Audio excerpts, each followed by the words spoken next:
Hello everyone, welcome back and thanks for joining me tonight. Before we get into the first story, turn on notifications so you do not miss any future videos, and if you have your own paranormal experience, you can always send it to me. Tonight's first story is about a woman who says these kinds of things have followed her since she was young, even through all the different places she has lived. What makes it even stranger is that the experiences kept happening after she became an adult too. All right, let's begin, and I hope you sleep well tonight.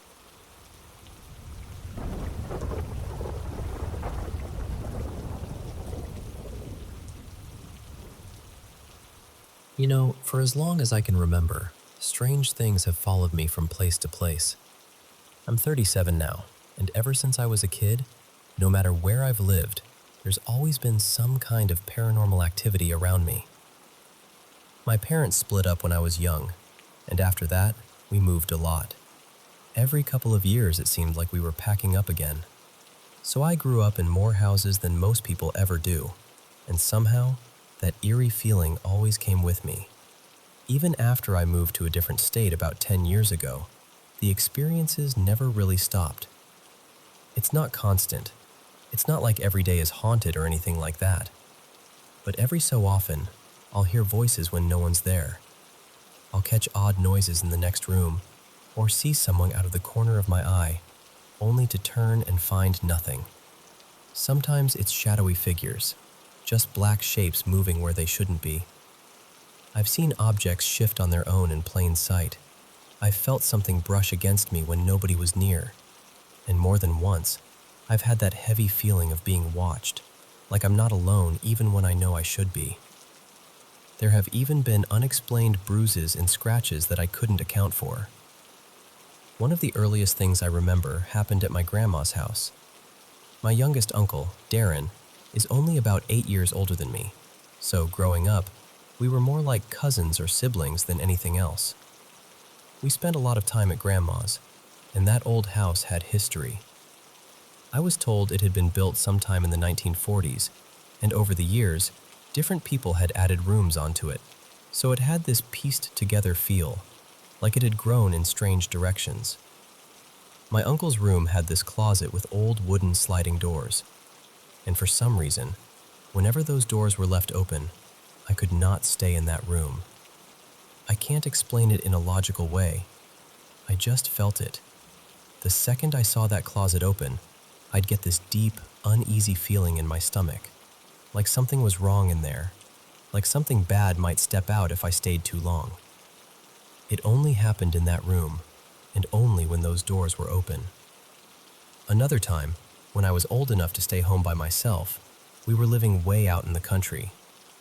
It was quiet out there, the kind of quiet that makes every sound feel bigger. One afternoon, my mom had gone into town to pick up groceries, and I was stretched out on the couch taking a nap. I woke up suddenly to the sound of voices, like people were talking nearby, and I could hear dishes rattling in the drainer in the kitchen. Not crashing, just shaking enough to make noise. I remember lying there, half awake, trying to convince myself I was imagining it, but I knew what I heard. Then there's the experience that still gets under my skin when I think about it. By then, I was an adult, and after my grandma had a series of mini strokes, I moved in with her for a while to help take care of her.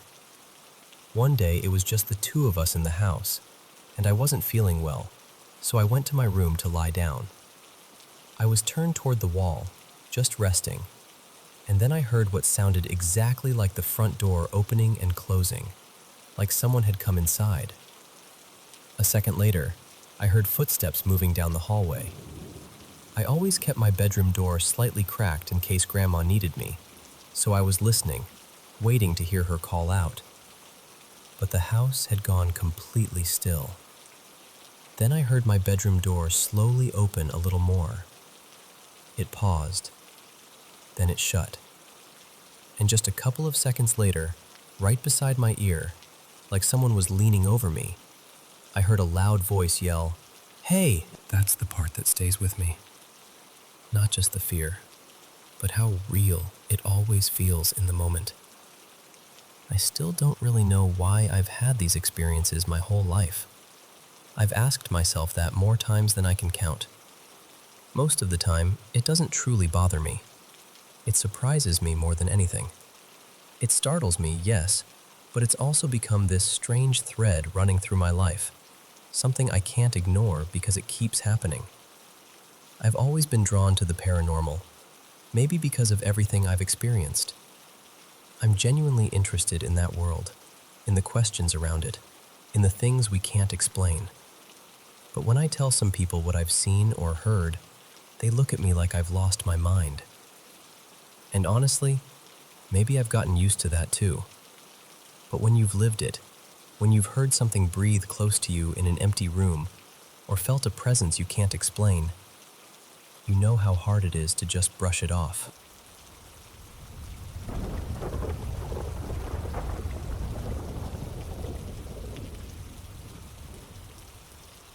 I was 5 when my parents split up. Most of the time, I stayed with my dad because getting to my mom's place meant a long drive, almost 2 hours each way, so I usually only saw her every other weekend. Around that same time, my grandmother was getting very sick. Everyone around me knew she didn't have much time left, but I was only a little kid, so I didn't really understand what was happening. I just knew I loved her deeply. My dad and I were never especially close. He mostly kept me occupied by giving me one of those tiny old Android phones, and I spent a lot of time on it because, honestly, he didn't do much with me. One night, I remember crying and begging to go to my mom's house. I was screaming, completely upset, and eventually my dad had enough. He packed a bag, put me in the car, and started driving. What he didn't tell me was that my grandmother had died that same night. My mom wanted him to tell me. I know that now. While we were driving down the highway, they were on the phone arguing, both of them yelling.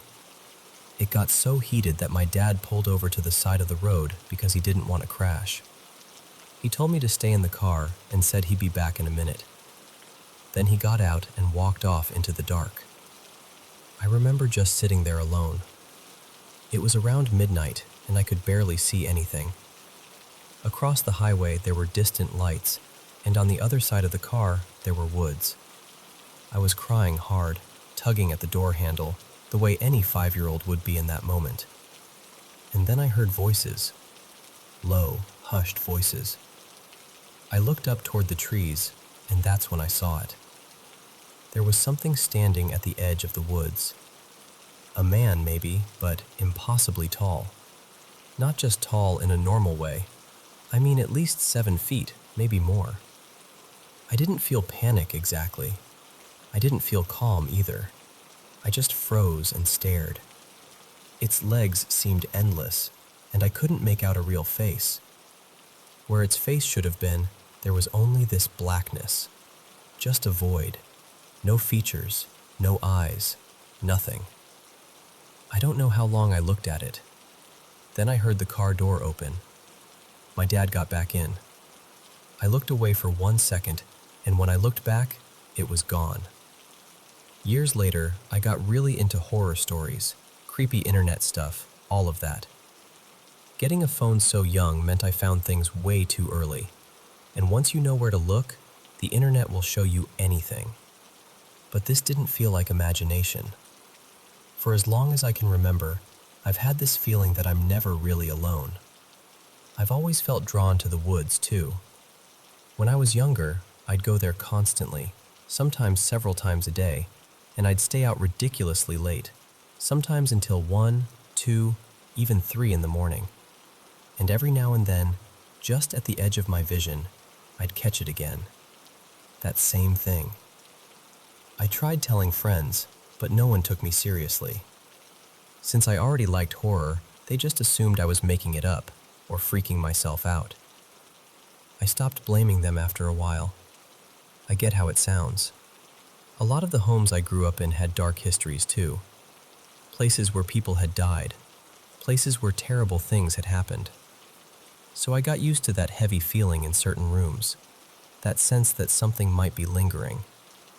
But even then, it always came back to this one figure.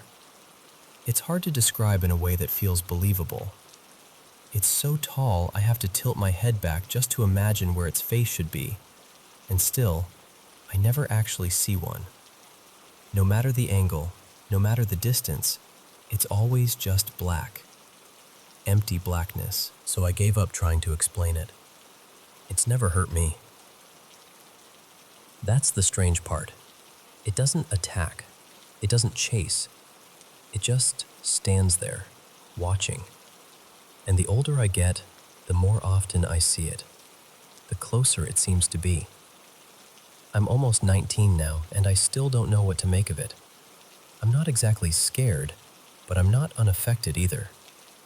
It's more complicated than that. It feels like living with a question that has been standing just outside my life for years, waiting for me to understand it. I still think about that first night a lot, the night my grandmother died. That was when it started. And sometimes I catch myself wondering something I don't even want to say out loud. That thing, it couldn't be her, right? I drew it once after I first saw it. I thought maybe if I put it on paper, someone would finally understand. But people just laughed. So now I'm saying it here, as plainly as I can.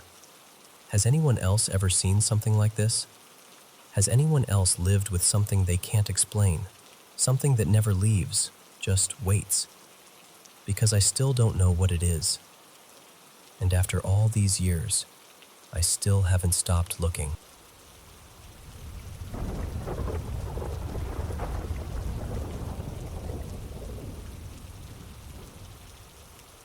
This happened around 16 years ago, when I was about 13. I was out riding my bike, distracted, and I turned the wrong way without really checking the street. I didn't notice the truck coming from the other side until it was too late, and it hit me head on. What happened in the instant after that is the part that has stayed with me all these years. Time didn't exactly slow down. It was more like my mind suddenly became intensely clear, like it was working at full speed to make one decision as fast as possible. Right at the moment of impact, I became aware of something that felt like a voice, though voice is not quite the right word. There wasn't any sound. It was more like a thought was placed gently into my mind, almost like a suggestion. What came to me was, go soft. And strangely, I understood exactly what that meant. I didn't picture anything stiff or rigid. What came to mind was something loose and limp, almost like a cloth doll. The meaning felt immediate. Don't fight this. Don't tense up. Don't resist what's happening. Just let your body give way. What still amazes me is that it felt like a choice. I remember thinking very clearly, all right, I'll do that. And I did. The next thing I remember is being thrown through the air. Every instinct in me should have been screaming to brace myself, to protect my head, to tighten up. But I didn't. I stayed completely loose. I let my body go slack and free, and when I hit the pavement, I kept rolling with the force instead of fighting it. I didn't tense a muscle, not once. Even now, I don't think I could deliberately do that again. It felt peaceful in the strangest possible way. Not pleasant exactly, but calm. There was something almost still about it, even in the middle of all that violence. I've never really found the right words for that feeling. When I finally stopped moving, I sat up. The worst pain at first was in my right arm because the skin had been scraped badly by the road. I tried to stand, but then I saw my left leg bent at an angle that made it instantly obvious something was very wrong. That was where the truck had struck me directly, and both bones in my lower leg were broken. After that, everything moved fast. The ambulance took me to the nearest hospital, and they ran all kinds of tests because the accident had looked so severe. I'd been thrown several meters through the air and then rolled even farther across the asphalt. Given that, the doctors expected much more serious internal damage. But there wasn't any. No head trauma, no spinal injury, no hidden damage beyond the road rash and the shattered leg. My parents still talk about how stunned the doctors were. The bones in my leg were badly damaged, not just broken, but splintered badly enough that they had to use metal rods to stabilize everything instead of relying on a normal cast. Even so, about 2.5 months later, I was almost fully recovered.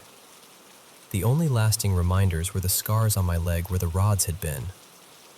For a long time, I didn't think too deeply about that moment, about that silent suggestion to go soft. I always told myself it was probably just survival instinct expressing itself in an unusual way. But years later, when I got into martial arts, I started hearing ideas that felt deeply familiar. Things like rolling with impact, absorbing force through relaxation, not meeting power with stiffness. Different systems use different words, but the principle is similar. Sometimes the body takes less damage when you stop trying to resist every bit of force and let it move through you instead, which is why I still can't fully explain what happened that day. Maybe it was just instinct, but instinct acting in a way I'd never known was possible. Or maybe it was something else entirely. I still don't know. I just know that in the worst moment of my life, something inside me told me exactly how to survive. And for some reason, I listened.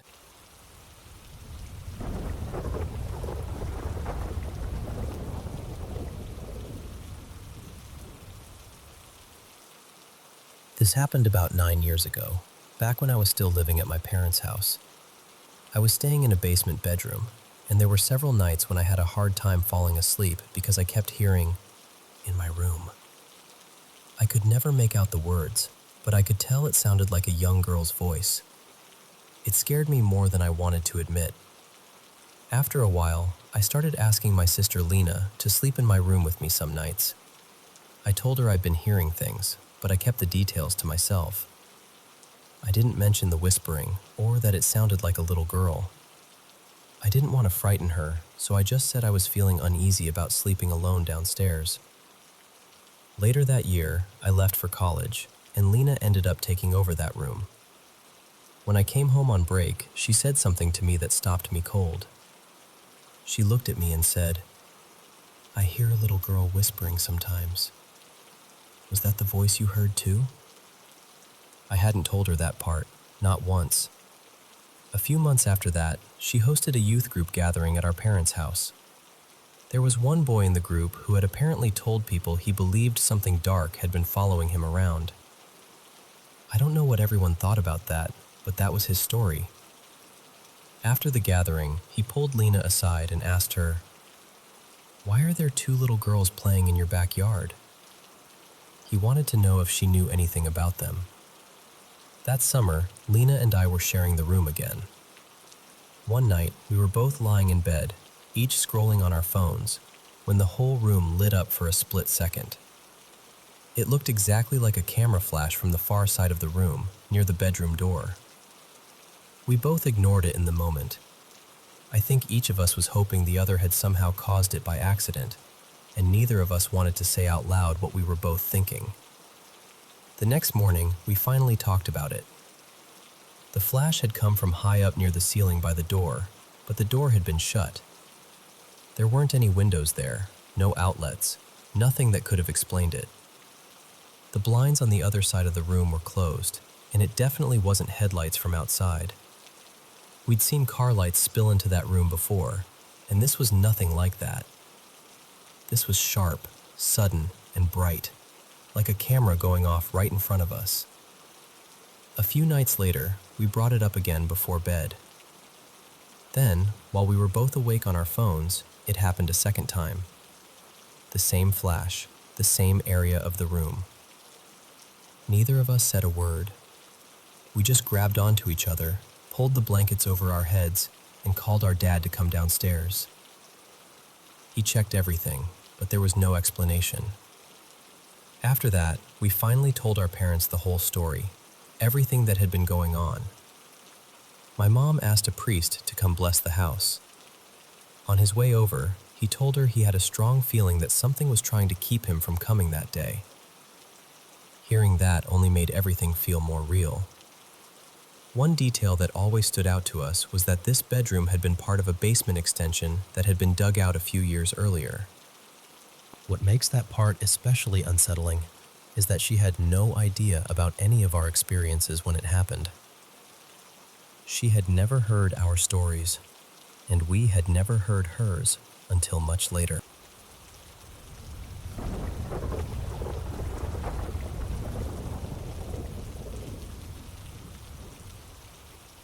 I need to tell you something that happened a few years ago, and even now, it still unsettles me in a way I can't fully explain. I was living near the Jacksonville area at the time, in a small trailer with a pretty simple layout. The living room and kitchen were one open space, and a narrow hallway led back to the bedrooms and bathroom. My younger sister's room was at the very end. One afternoon, I got home from school, dropped onto the couch, and was just starting to relax when I heard this awful sound. It was this slow, uneven breathing, wet and ragged, like something struggling to stay alive. At first, I honestly thought maybe some animal had gotten hurt outside, so I stood up to check the window, and that's when I saw it. At the end of the hallway, standing near my sister's doorway, was this thing about the size of a large wolf. Its head was turned just enough that I couldn't make out its face, which somehow made it worse. Its limbs looked wrong, bent at angles that didn't seem possible, like its joints were slipping out of place every time it shifted its weight. And its body, I still hate thinking about it.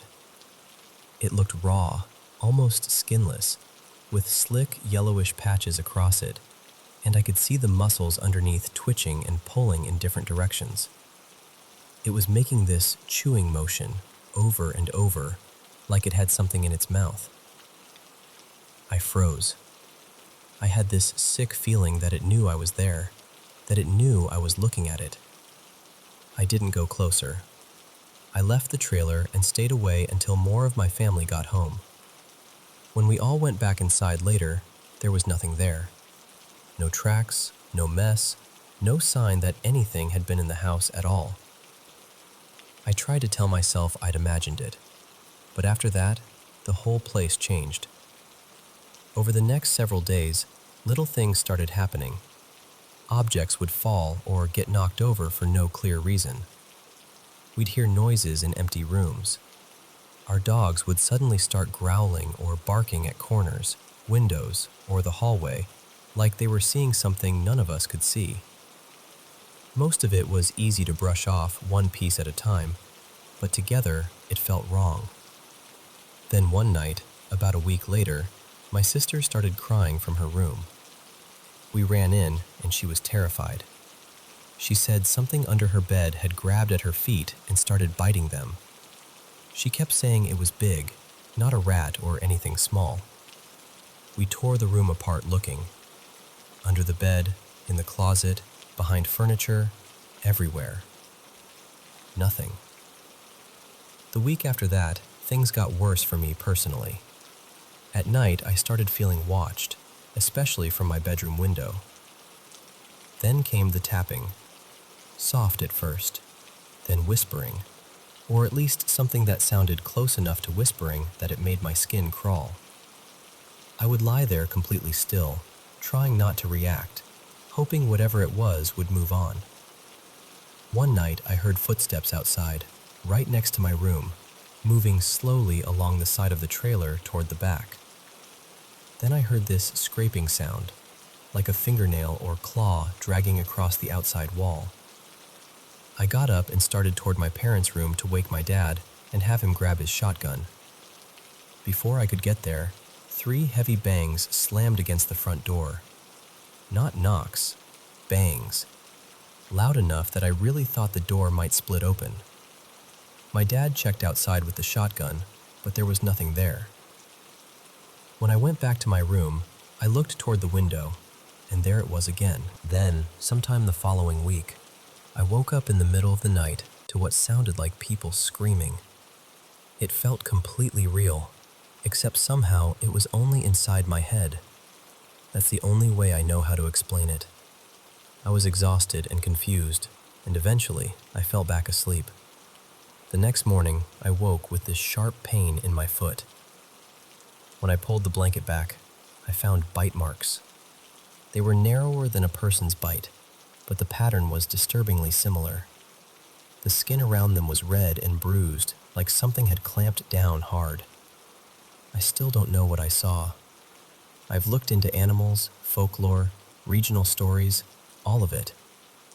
I changed details over the years in my own mind, trying to make it seem less real, less impossible, but nothing ever fit. And honestly, what stays with me most isn't even the way it looked. It's the feeling that it noticed me first. That it was already there, already watching, before I ever understood I wasn't alone.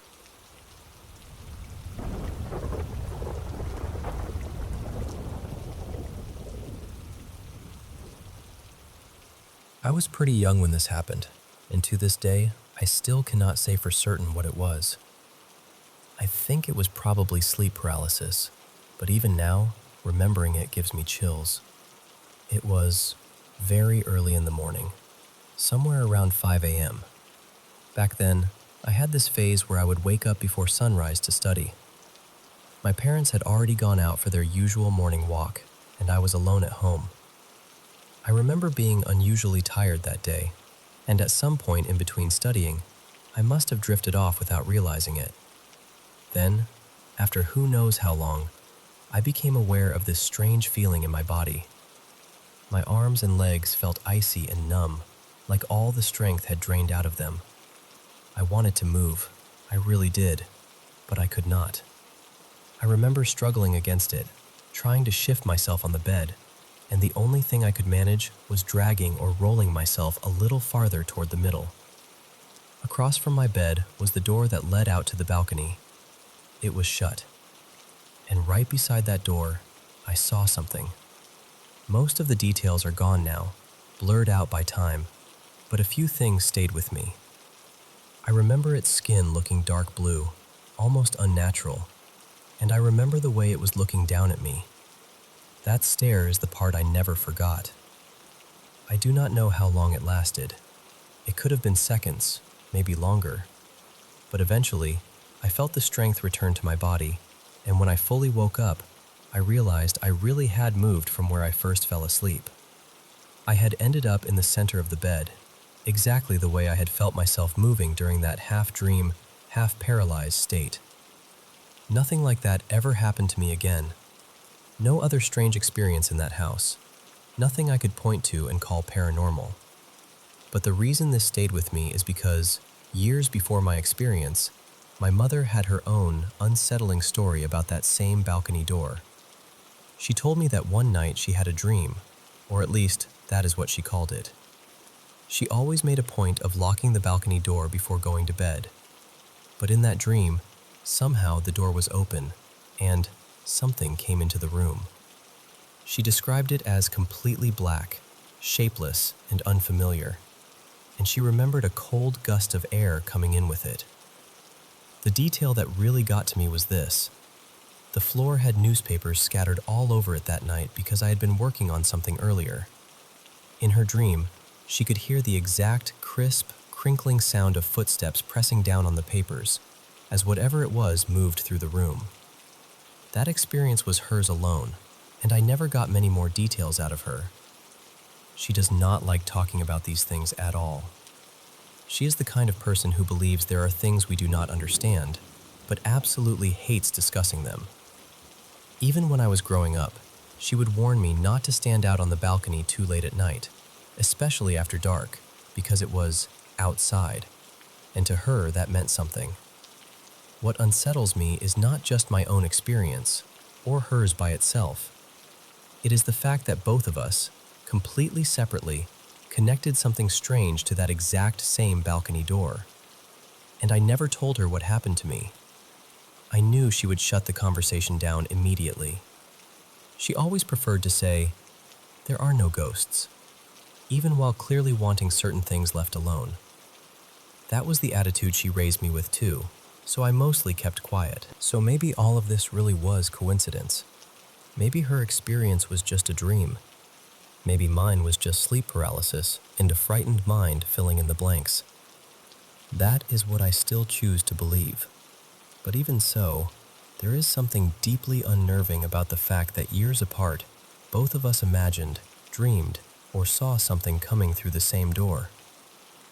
A long time has passed since then, and nothing else has ever happened to either of us. Still, every now and then, I think about that morning, that cold heaviness in my body, and that figure standing by the balcony, and it all comes back as clearly as if I were still lying there, unable to move, just staring.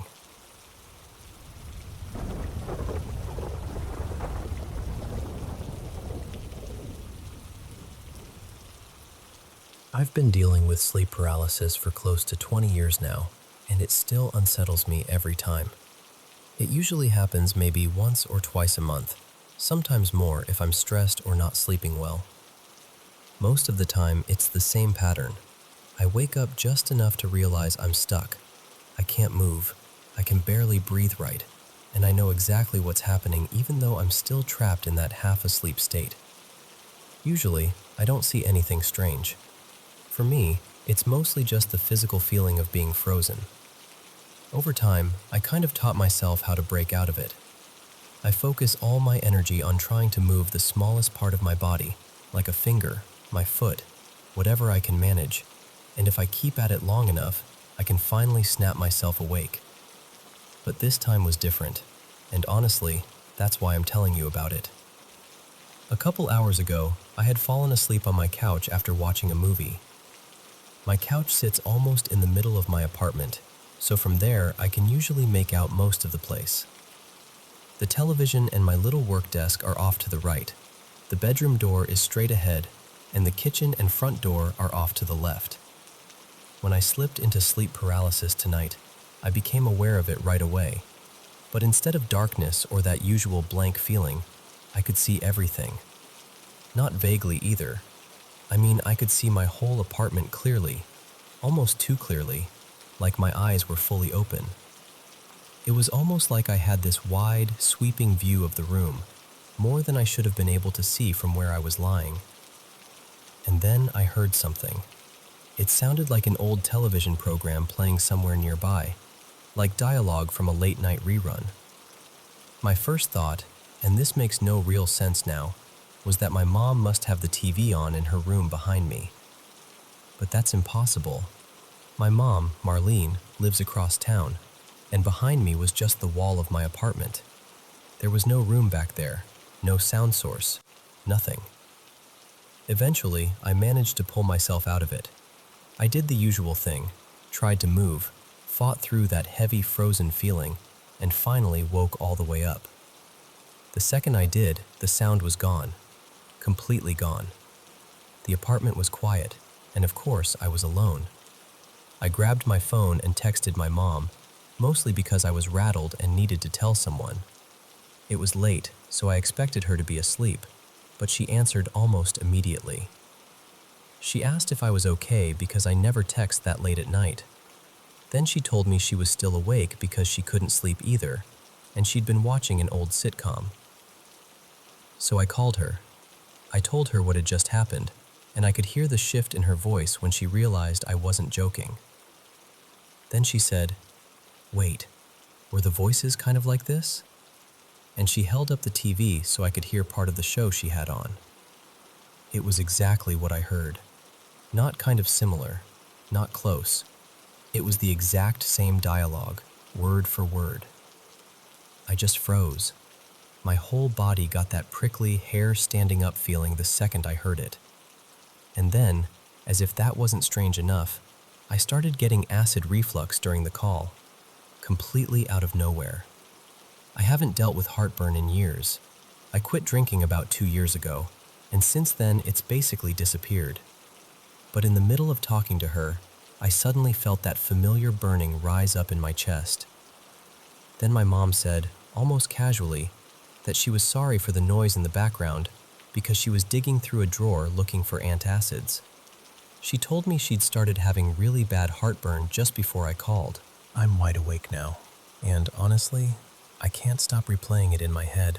I keep trying to come up with a reasonable explanation, and maybe there is one, but right now, it just feels deeply strange. And I needed to say it out loud to someone, because keeping it in my head was making it even worse.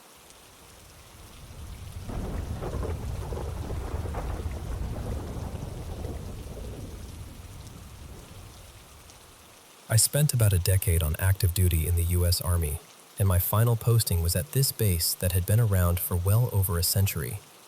It had that kind of old, heavy history to it. The housing area there was dated too.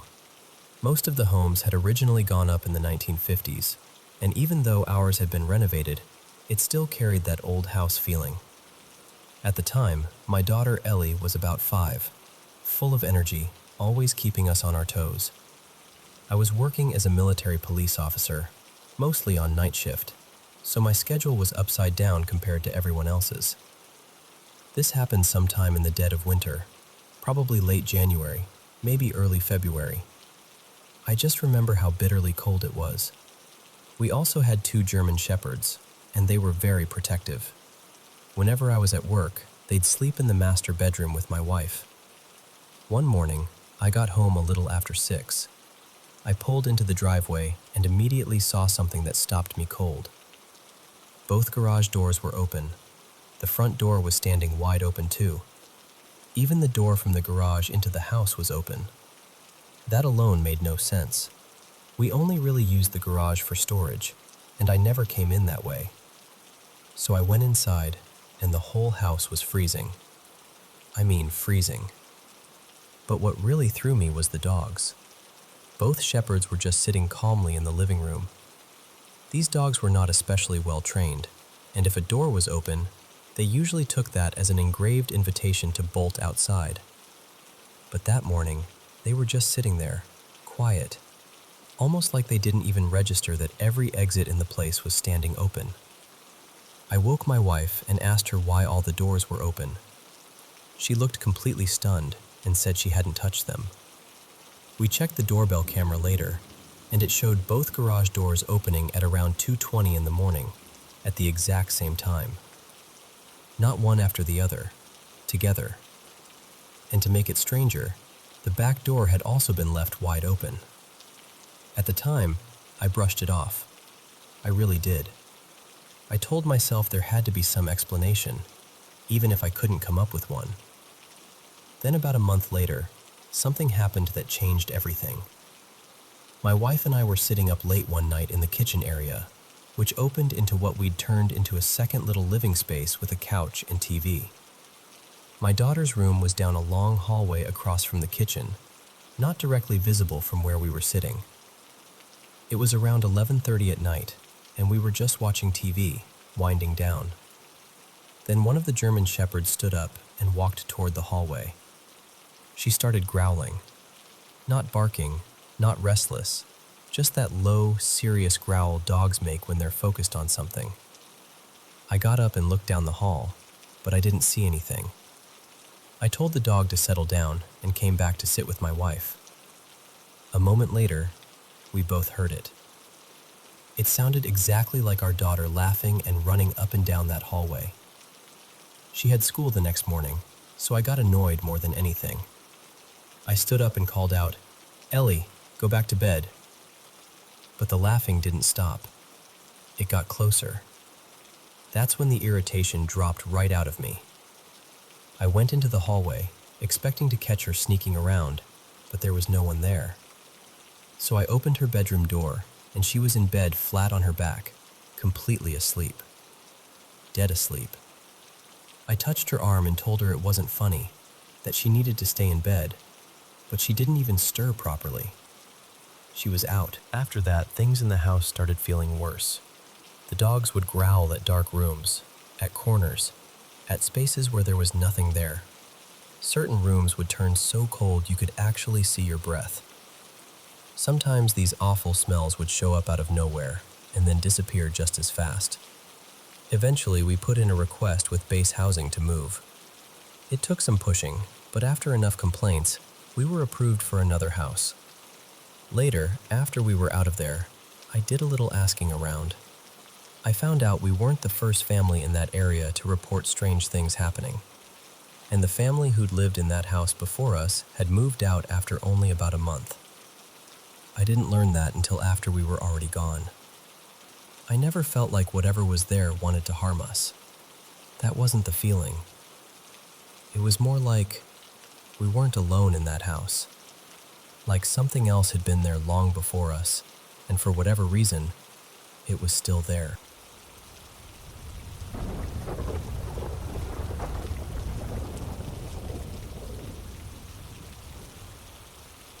Over the years, I've worked in a few houses that felt wrong in a way I still can't fully explain. Not just old house noises either. I'm talking about things moving when no one was around. Voices with no source. Footsteps where there should have been silence. Knocks coming from empty rooms. And, in one case, someone I saw with my own eyes who simply wasn't there. Every place had that same heavy feeling too, like the air itself was warning you to leave. The first one was in Los Angeles, back in 2014. It was an old place, built in 1901, originally owned by a well-off family. The current owner lived across the country in Boston and had hired me to restore the fireplace brickwork and repaint most of the first floor. He'd barely spent any time there himself, so he had no idea anything strange was going on. A couple of days into the job, I started hearing footsteps upstairs. At first, I thought somebody had gotten in somehow, maybe a squatter. I dropped everything and ran up there, ready to confront whoever it was. But there was nobody. The attic was locked, the windows were sealed, and there wasn't anywhere a person could have hidden. I checked everything twice. After that, it kept happening. I'd hear footsteps moving across the floor above me, sometimes even coming down the staircase behind me. Every time I turned around, nothing, no one there. I really started wondering if stress was getting to me. I tried to brush it off and keep working. Then one evening I had to stay later than usual, and that night was the worst of it. The whole house seemed alive with noise. The footsteps were constant, and at one point they sounded like they stopped right outside the room I was in. I didn't sleep a wink. Later, I managed to get in touch with a contractor who'd done structural work on the place years before, and before I could even finish describing it, he told me he'd experienced the exact same thing. I can't even tell you whether that made me feel better or worse. The second house was in rural Ohio in 2016. It had sat empty for years before an investor bought it. No one had really touched it since the previous owner lost it, and I got hired to handle a big renovation job that was mostly surface work. New paint, repairs, cleanup, that kind of thing. It was a great contract, honestly. Too good, maybe. About 3 weeks in, I looked up and saw a man standing on the second floor landing, looking down at me through the railing. He looked middle-aged, dressed in clothes that felt strangely out of time, like maybe late 70s or early 80s. I figured he was a prospective renter or someone connected to the property, so I waved and introduced myself, told him I was the one working on the house. He didn't answer. He just turned and walked into the bedroom behind him. Something in me said, "Follow him." I don't know why, but I went upstairs right away and stepped into that room. It was empty. Completely empty. Dust everywhere, untouched. No open windows, no back stairwell, no place for someone to slip out unseen. The man I'd just spoken to was simply gone. Because of what had happened to me before, I wasn't even shocked in the way I probably should have been. More unsettled than anything. Oddly enough, that was the only major incident there. Nothing else happened after that, and I never said a word to the owner. I figured he either wouldn't believe me or wouldn't want to. The third house was in Pittsburgh in 2021, when everything was shifting after COVID and people were moving all over the place. I'd relocated too, and I was juggling work on my own little fixer-upper while renovating a client's old Victorian home. One afternoon, I was redoing the bathroom when I heard voices downstairs. It sounded like two people having a quiet conversation. I assumed it was the owner and his wife stopping by, so I headed down to say hello and give them an update. No one was there, and the voices didn't trail off like people leaving. They just seemed to vanish into the house itself. By then, I'd already had enough strange experiences to force myself back upstairs and keep going. But when I got back to the bathroom, every single one of my tools was gone. For about 2 seconds, my brain just froze. Then I found them, neatly stacked in the room across the hall. Not scattered, not knocked over, stacked. Like someone had carefully picked them up and moved them. That one got to me. Really got to me. I left immediately, got in my truck, and called the owner. And that's when he admitted that he and his wife had also felt there was something off about the place. He said they'd noticed odd things too, but the house had been such a bargain that they overlooked it. He also admitted he hadn't said anything because he thought talking about it might scare off contractors. That was enough for me. I told him I was done, packed up what was left of my stuff, and took another job not far away in a house that, thankfully, kept its ghosts to itself. I still don't know what to make of any of it. Maybe there's an explanation for all three. Maybe there isn't. All I know is I've trusted my instincts a lot more ever since. Some houses creak, settle, and sigh. And then there are some that feel like they're watching you.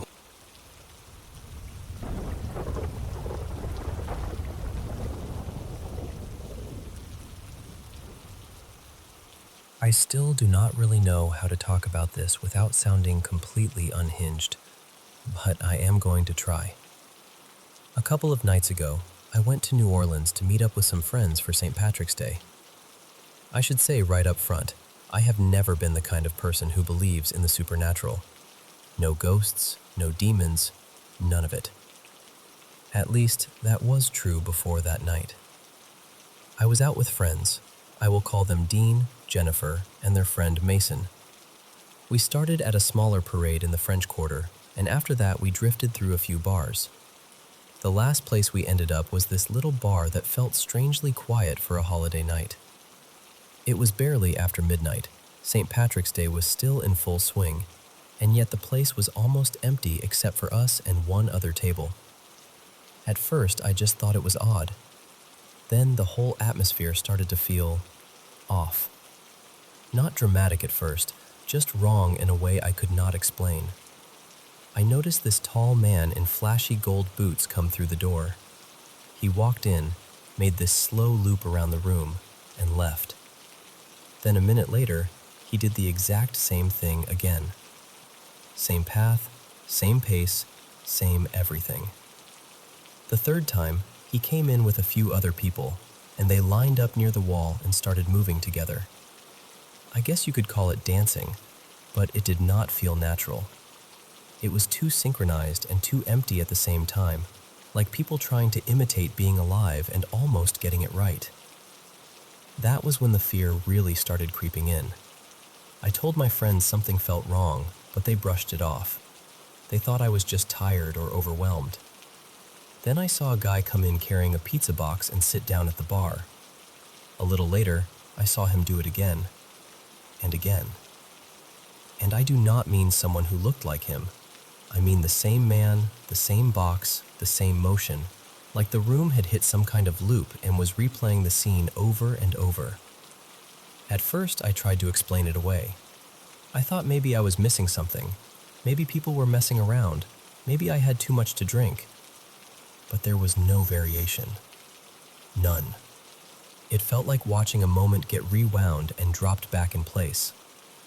Around then, another man at the bar started gesturing toward Dean like they knew each other. The way he acted was so familiar, so overly excited, like he had just spotted an old friend. Dean kind of laughed it off and played along, but later he told me he had never seen that guy before in his life. By that point, I was not just uneasy mentally. I felt sick, heavy. My whole body felt like it was picking up on something before my brain could make sense of it. I went to the bathroom just to get a second alone, but even there the feeling kept building. When I came back out, I told my friends we had to leave. They did not move right away, so I started toward the door by myself. And that was the moment everything tipped from strange into terrifying. As I walked out, I glanced toward the bar and caught the eyes of a couple of people inside. The second that happened, I felt this blast of fear that did not feel like normal fear. It felt cold and targeted, like something had noticed me noticing it. I stepped outside, and there was a small cluster of people standing there. I looked at one woman, just for a second, and this thought hit me so hard it almost knocked the breath out of me. Those are not people. And somehow, even worse than that, I felt absolutely certain they knew I had realized it. Once we finally left, I noticed the street was almost completely empty. That should not have been possible. A holiday night in the quarter should have been loud and crowded and full of people. But suddenly, it felt abandoned. I started crying and I could not stop. It was not embarrassment or stress. It was this crushing, oppressive feeling, like the air itself had turned hostile. Dean had his arm around me, trying to calm me down, when the man from the bar, the one acting like Dean's long-lost buddy, suddenly pulled up beside us in a black car. It came out of nowhere. He rolled up, screamed at us for a few seconds, then slammed on the gas and shot down the street so fast it barely looked real. As we got farther away from that bar, the heaviness started to lift. I could breathe again. I stopped crying. Then a few blocks later, it hit me one more time. Not as strong, but enough to make my stomach drop all over again. And then it passed. There were a few other things that happened too. Little details I still cannot fully explain, but even saying this much makes me feel ridiculous. Still, I know what I felt. I know how real it was. I have never experienced anything like that before, and honestly, I am still scared thinking about it now.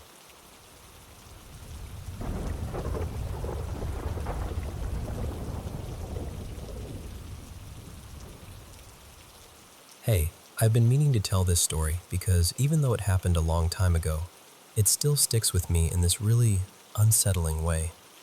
It's one of those things that your brain randomly pulls back up late at night, just to make your skin crawl all over again. So, back then, I was 18, and I had gone over to my boyfriend Adrian's house to spend time with him. He was 18 too. The whole atmosphere that day already felt wrong. He and his family were having a rough time, and the mood in the house was heavy from the moment I got there. It's hard to explain, but his house had always felt off to me. Not haunted in the dramatic movie way, just strange. Like the energy in there was never fully settled.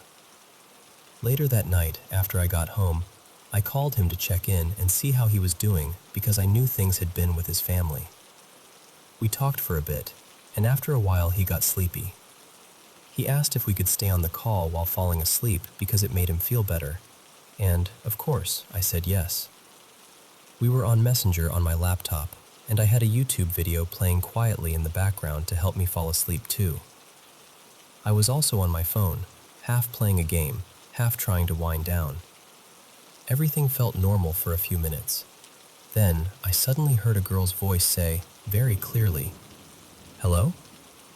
At first, I thought it came from the YouTube video. That was the only explanation that made sense. But the weird part was, the video had literally just ended. So I replayed it to check, thinking maybe I missed something or maybe it glitched. There was nothing. No voice. No hello. Nothing even close. And what made it worse was that the voice had an American accent. We're from the Philippines, so that detail really stood out to me. It made the whole thing feel even stranger, even more unnatural somehow. And this is the part where I probably made it worse for myself. I answered. I said, "Hello? Babe?" I honestly thought maybe Adrian was messing with me, or maybe he had woken up and said something weird into the mic. But after I answered, there was just silence. No response at all. That's when the fear really hit me. I checked Messenger right away. For some reason, my mind jumped to the most irrational possibilities. Like maybe he was talking to someone else. Maybe another call was open. Maybe there was some explanation I just wasn't seeing. But there was nothing. Everything looked normal. I hung up, and I swear panic just rushed through my whole body. I'm the kind of person who genuinely cannot handle scary things. Horror stuff doesn't entertain me. It wrecks me. Adrian knew that better than anyone. So after I ended the call, I messaged him right away and told him something creepy had happened. I was so shaken that I didn't even sleep in my room that night. I went and slept beside my mom because I just could not be alone. The next morning, I called him again and told him everything. And then, he told me something that made it even worse. He said that at around that exact same time, he had opened his eyes just slightly and saw some kind of figure move fast across the mirror in his room. Not standing there, not lingering, just this sudden motion, like something darting past. He also said that the entire night, he had this strong feeling that something was watching him. Nothing ever happened after that. It's been about a year now, and there hasn't been any other incident since. But every once in a while, my mind replays it, and I get that same cold feeling all over again. I still don't know what it was. Maybe there's some explanation for it. Maybe there isn't. I just know that in that moment, it felt real, and it scared me more than I can really put into words.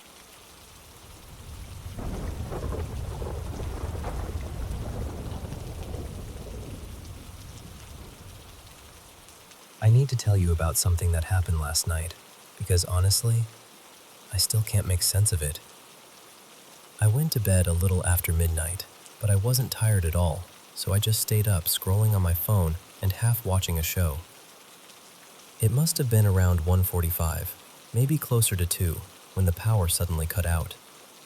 Everything went black in a second. At first, it was just quiet. Then, maybe a few minutes later, the rain started. And not light rain either. I mean the kind that slams against the windows, with thunder shaking everything and flashes of lightning now and then. My door was locked. I was alone in my room, and even with my phone flashlight on, I just couldn't relax. Every time I tried to close my eyes, I got this awful feeling, like someone was staring at me from the dark. At one point, I even pictured a face in my mind, so clearly that it made me open my eyes right away. After that, there was no chance I was sleeping. Then I started hearing something. At first I thought it was just the storm messing with my head, but the sound got clearer. It sounded like two people talking, then laughing. I went completely still because I recognized the voices almost immediately. They sounded exactly like my friends Talia and Tessa. So clear, so normal, like they were right outside my room in the hallway, just sitting there talking like it was any other night. And weirdly, for a second, I actually felt relieved. I remember thinking, okay, they're awake too. I almost got out of bed. I almost unlocked the door and went to sit with them. But something about it didn't feel right. I can't explain that part properly. The storm was so loud, the whole house was dark, and still those voices sounded close and calm and familiar. But deep down, I just didn't want to open the door. So I stayed where I was, sitting on my bed, listening. The voices went on for a while. I can't say exactly how long, maybe 10 minutes, maybe longer. Long enough that it stopped feeling like a random sound and started feeling real. They kept talking and laughing like nothing was wrong. At some point, I must have drifted off for a little while, because when I woke up again, it was around 5 in the morning. The power was back. The fan was running. But the light in my room was off, and that unsettled me immediately, because I clearly remembered the room light being on before the power cut. I do not remember turning it off. Not at all. So I got up and stepped into the hallway. The hall light was on, and Talia was asleep on the sofa. Tessa wasn't there. Everything looked completely normal, like the night had reset itself and erased whatever had happened. I woke Talia up and told her to go sleep inside, and that was it. No weird voices, no strange feeling, nothing. But the next morning, I asked Tessa what they had been doing in the middle of the night, because I heard both of them talking and laughing for a long time. She just looked at me, genuinely confused, and said she never woke up. She told me she didn't even know the power had gone out. That's the part I can't stop thinking about, because I know what I heard. It wasn't distant. It wasn't unclear. It was their voices, clear as anything. And for one moment, I was this close to opening the door. I still don't know what I would have found if I had.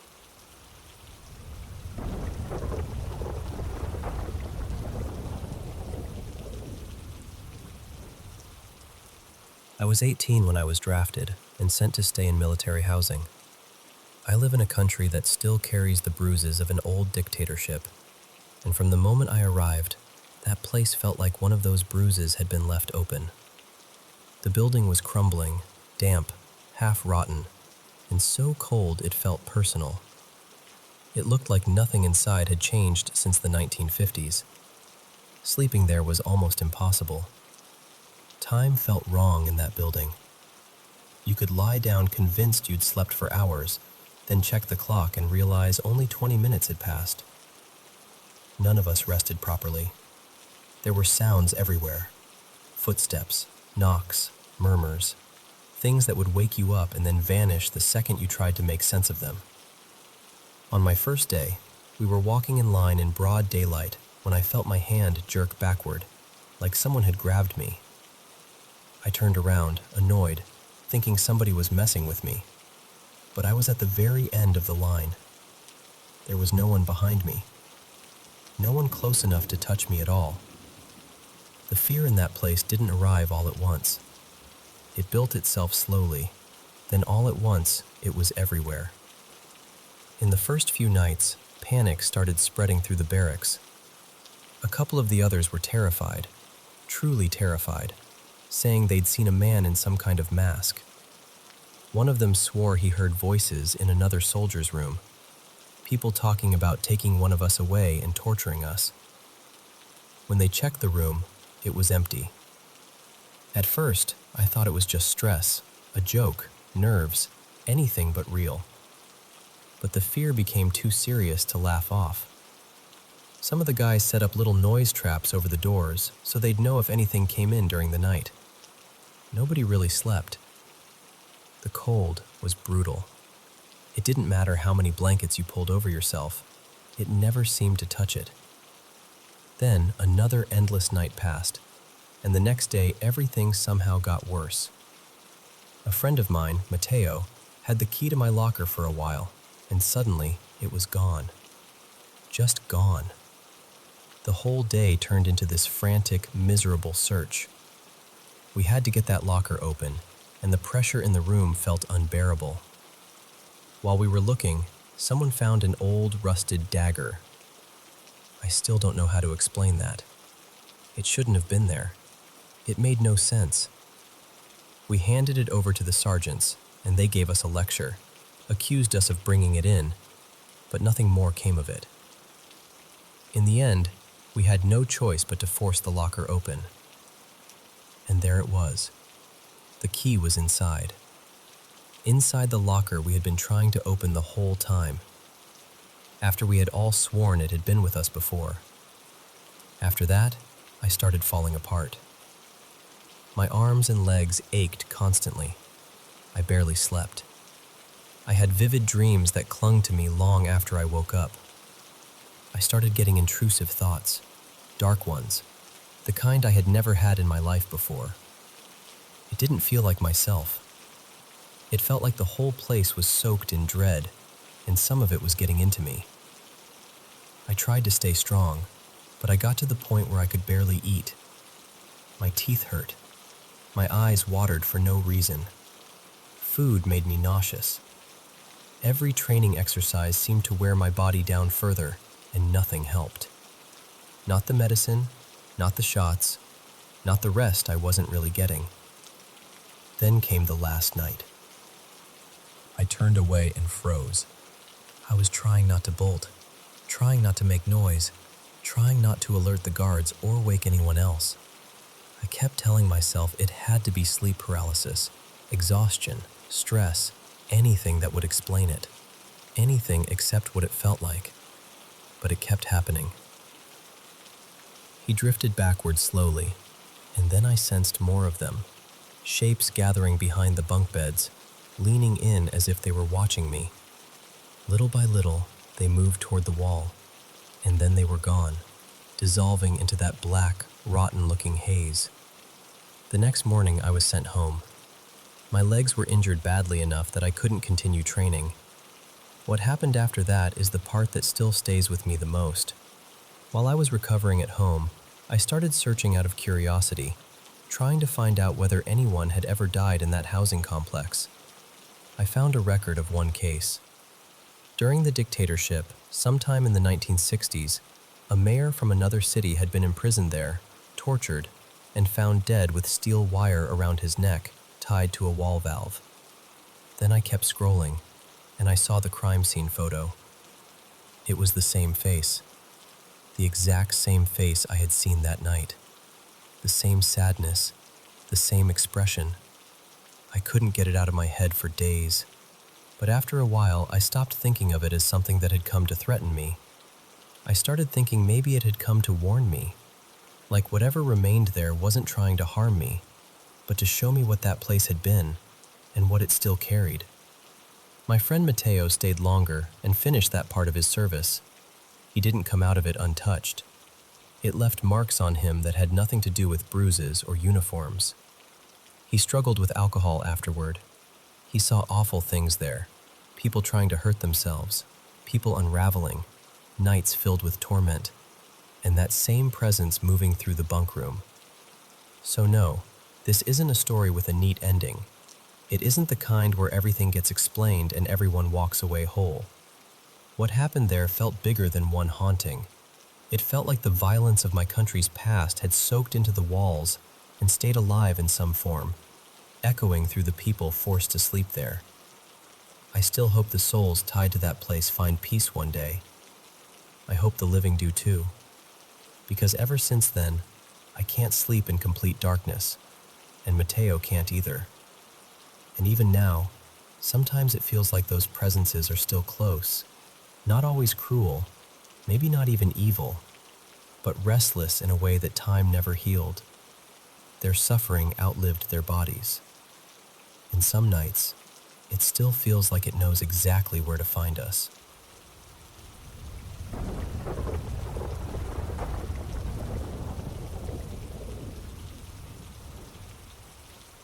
I've never really known how to explain this properly, but I want to tell you exactly how it's been for me. When I was little, maybe 6 or 7, I used to wake up in the middle of the night sobbing, telling my family there was a little boy standing in my room. I was absolutely sure he was there, just watching me. It happened so often that my mom became really frightened for me.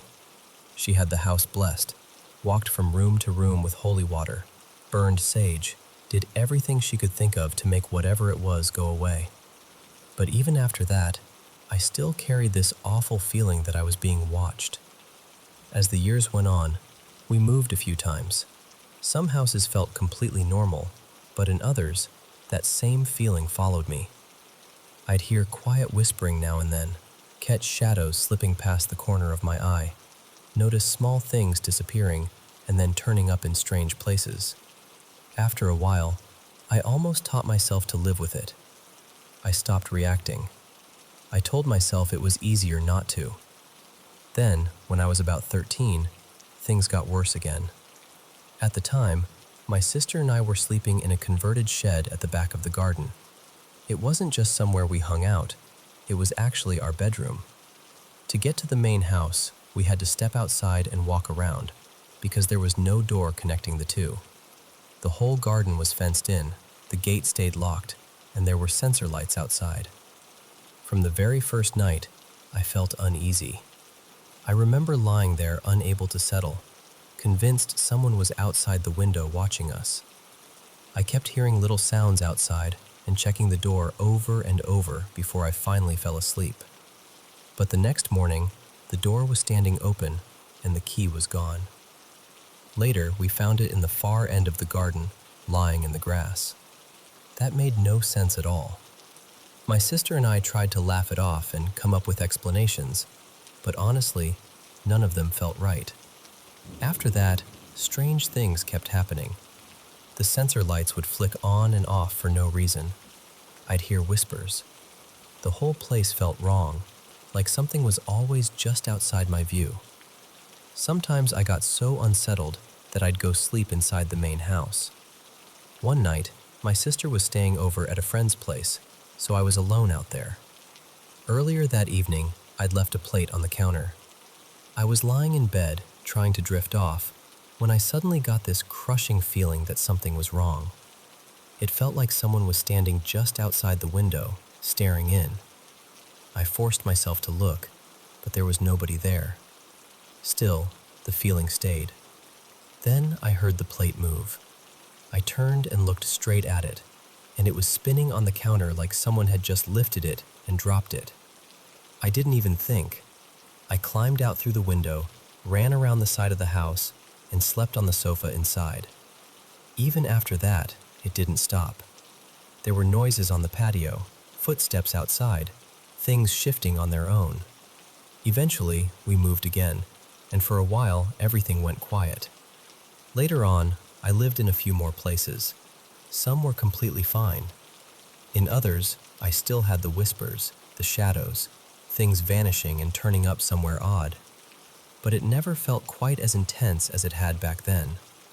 Then, when I was 16, I moved into an old country house with a family friend. The house sat in a tiny village, very isolated, and I was helping her at a riding stable during the day and watching her children in the evenings. Out of everywhere I've ever lived, that house was the worst. When I was there alone, it was worse.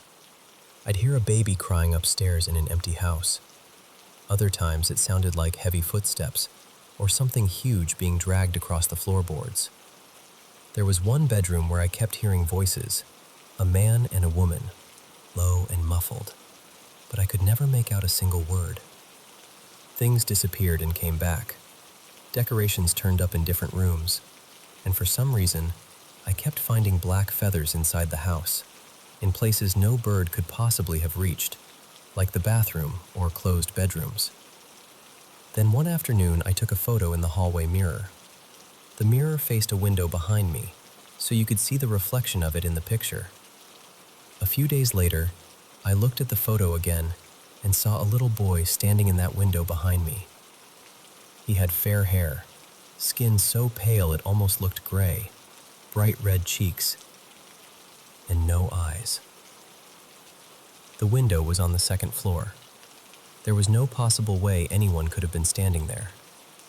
About a week later, I went to show the photo to a friend, and it was gone. Not just deleted from one place, gone from everything. It wasn't on my camera roll, it wasn't on Snapchat, and I'd even sent it to the woman I was living with, but it had vanished from our messages too. It was like it had never existed at all. What still unsettles me is that when I moved out, the activity in that house stopped for her too. Everything just went quiet again. And now, recently, something has started again. A couple of nights ago, I was staying in a hotel.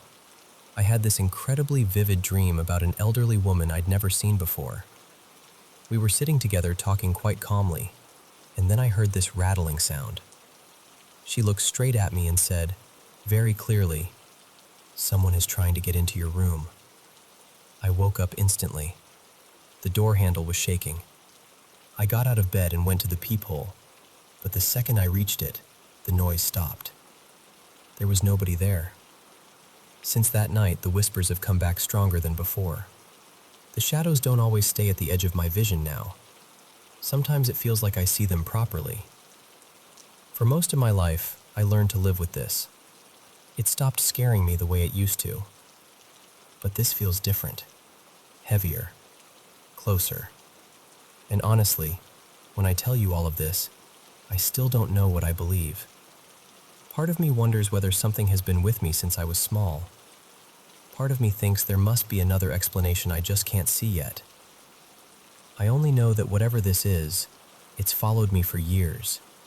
And lately, it feels like it's found me again.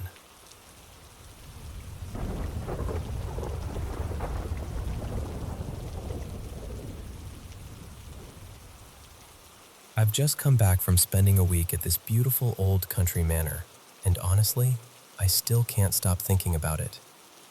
The house dates back to around the mid-1500s, so it carries that kind of deep, lived-in history you can almost feel in the walls. I was there with my husband, our 2 children, and my mother and father, and because it sits way out in the countryside, the nights are unbelievably still. The kind of silence that feels heavier once the sun goes down. We'd actually stayed there once before. During that first visit, there was only one moment that really stood out. In the middle of the night, both my husband and I heard what sounded exactly like one of the children coming to our bedroom door. We both noticed it, but when we checked, there was nobody there. Other than that, it was mostly just this strange feeling at night, like the house changed character after dark. But this last visit felt different, stronger somehow. It started with me waking up at around 3 in the morning because I was sure my husband was tapping me lightly on my side. But when I turned, he was fast asleep, facing the other direction. I told myself not to overthink it, rolled over, and tried to forget about it. Then it happened again, and again. A few nights in a row, I kept waking to that same feeling, like someone was trying to get my attention. Around the same time, the bathroom light started making this sharp buzzing sound and flickering whenever I went in there. I tried to be practical about it. The manor is ancient after all, and old houses have their quirks. Faulty wiring felt like the sensible explanation. Then came the part that really unsettled me. One night, I had this incredibly vivid experience, somewhere between sleep and being awake. I could hear someone calling for me. Not casually, but with real urgency. And at the same time, it felt like something else was with me, warning me not to respond.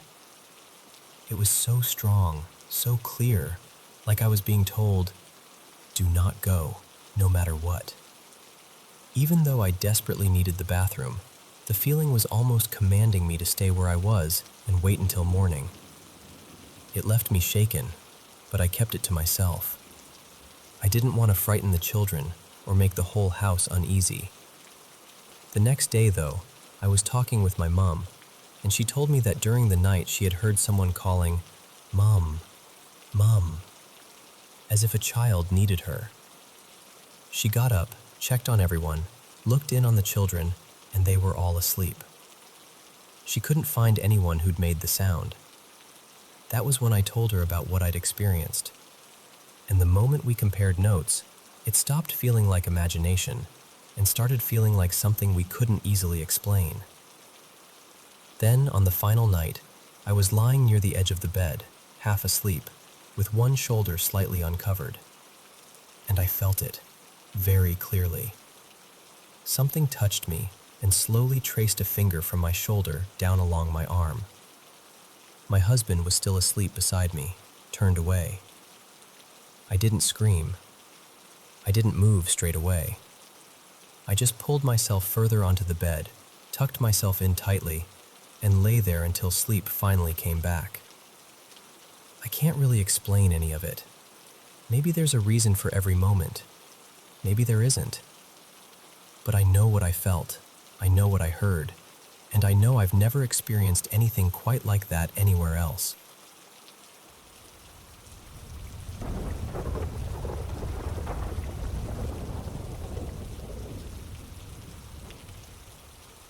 Hey everyone, welcome back to the Paranormal M channel.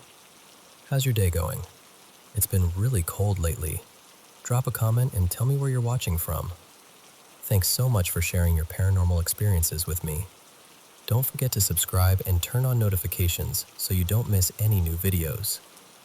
Now, switch on your bedside lamp, cozy up under the covers, and let's dive into today's paranormal stories together. Good night. So, for my birthday this year, my mom surprised me with a little adventure in Virginia. Cave tours, the whole thing. I'd never really done caves before, so I was like a kid with a new toy, filming everything. The formations, the weird little openings in the rock, the way the lights hit the walls like the stone was glowing. It was honestly stunning. Our first stop was Skyline Caverns, and yeah, this is where it happened. Near the end of the tour, we came into this rounded chamber. Nothing huge, just this cozy, almost bowl-shaped room. My mom and I tend to hang back in groups, so we were doing our usual thing. Last one's in, last one's out. We drifted toward the back of the room, kind of slipping past a couple people as they started shuffling toward the exit. And as the last few people moved out, my mom points at this dark little hole in the ground, like a rough opening that dipped down into black. And she jokes, all casual, "You want to go spelunking in there, Mia?" And I swear to you, a split second after she says it, I feel this sharp pinprick on my left shoulder. Not like a tap, not like I brushed something, like a quick needle-like jab. I spun around immediately and went, "Mom, was that you? Why'd you poke me like that?" And she just blinks at me, confused, and goes, "I didn't touch you." That right there, instant goosebumps. Like my whole body decided to turn into a frightened cat. At first, she tried to be logical about it. She's like, "Maybe it was a drip, like cave water. A cave kiss."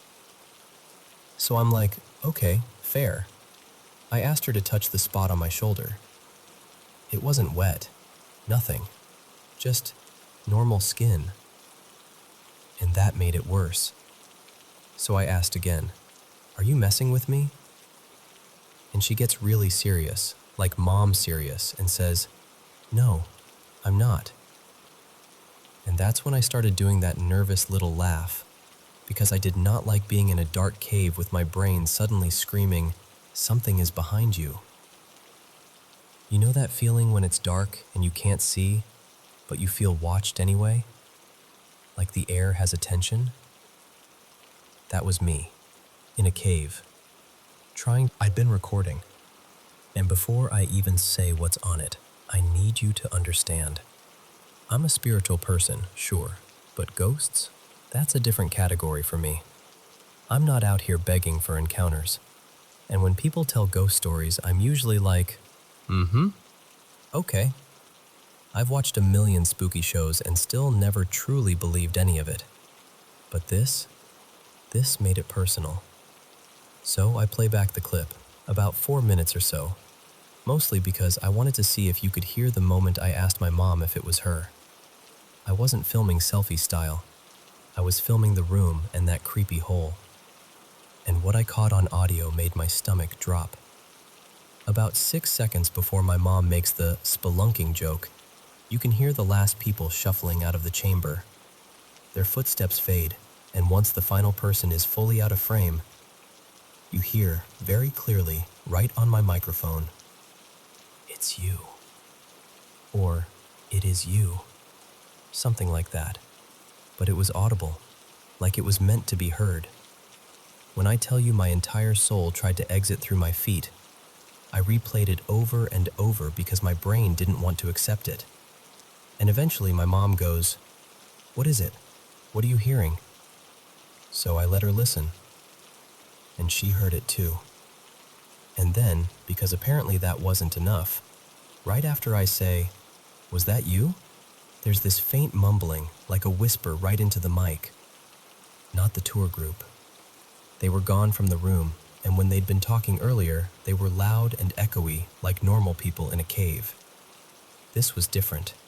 Soft, close, like breath. And I couldn't make out what it was saying, which somehow made it even worse. Later that same day, we went to a couple more caves, and at one of them, Shenandoah Caverns, two women working there told us they've had their own weird experiences. My mom asked if they wanted to hear the audio. I didn't even tell them what it said. I just played it. And both of them immediately looked at each other and went, "Did it just say, 'It's you?'" First listen, no prompting. So yeah, that's where I'm at now. I went into this thinking I was just going to have a fun birthday, see some cool cave formations, maybe buy a tacky souvenir magnet. And instead, I left with the kind of experience that makes you rethink every horror story you've ever rolled your eyes at. And here's the thing, I'm usually calm in weird situations. I used to work in emergency response, so I'm not someone who panics easily. But that freaked me out. Like, a lot. And now I keep wondering, has anyone else had something creepy happen at that cave? Or any cave, honestly. And what in the world was that voice? And why did it sound like it was talking to me?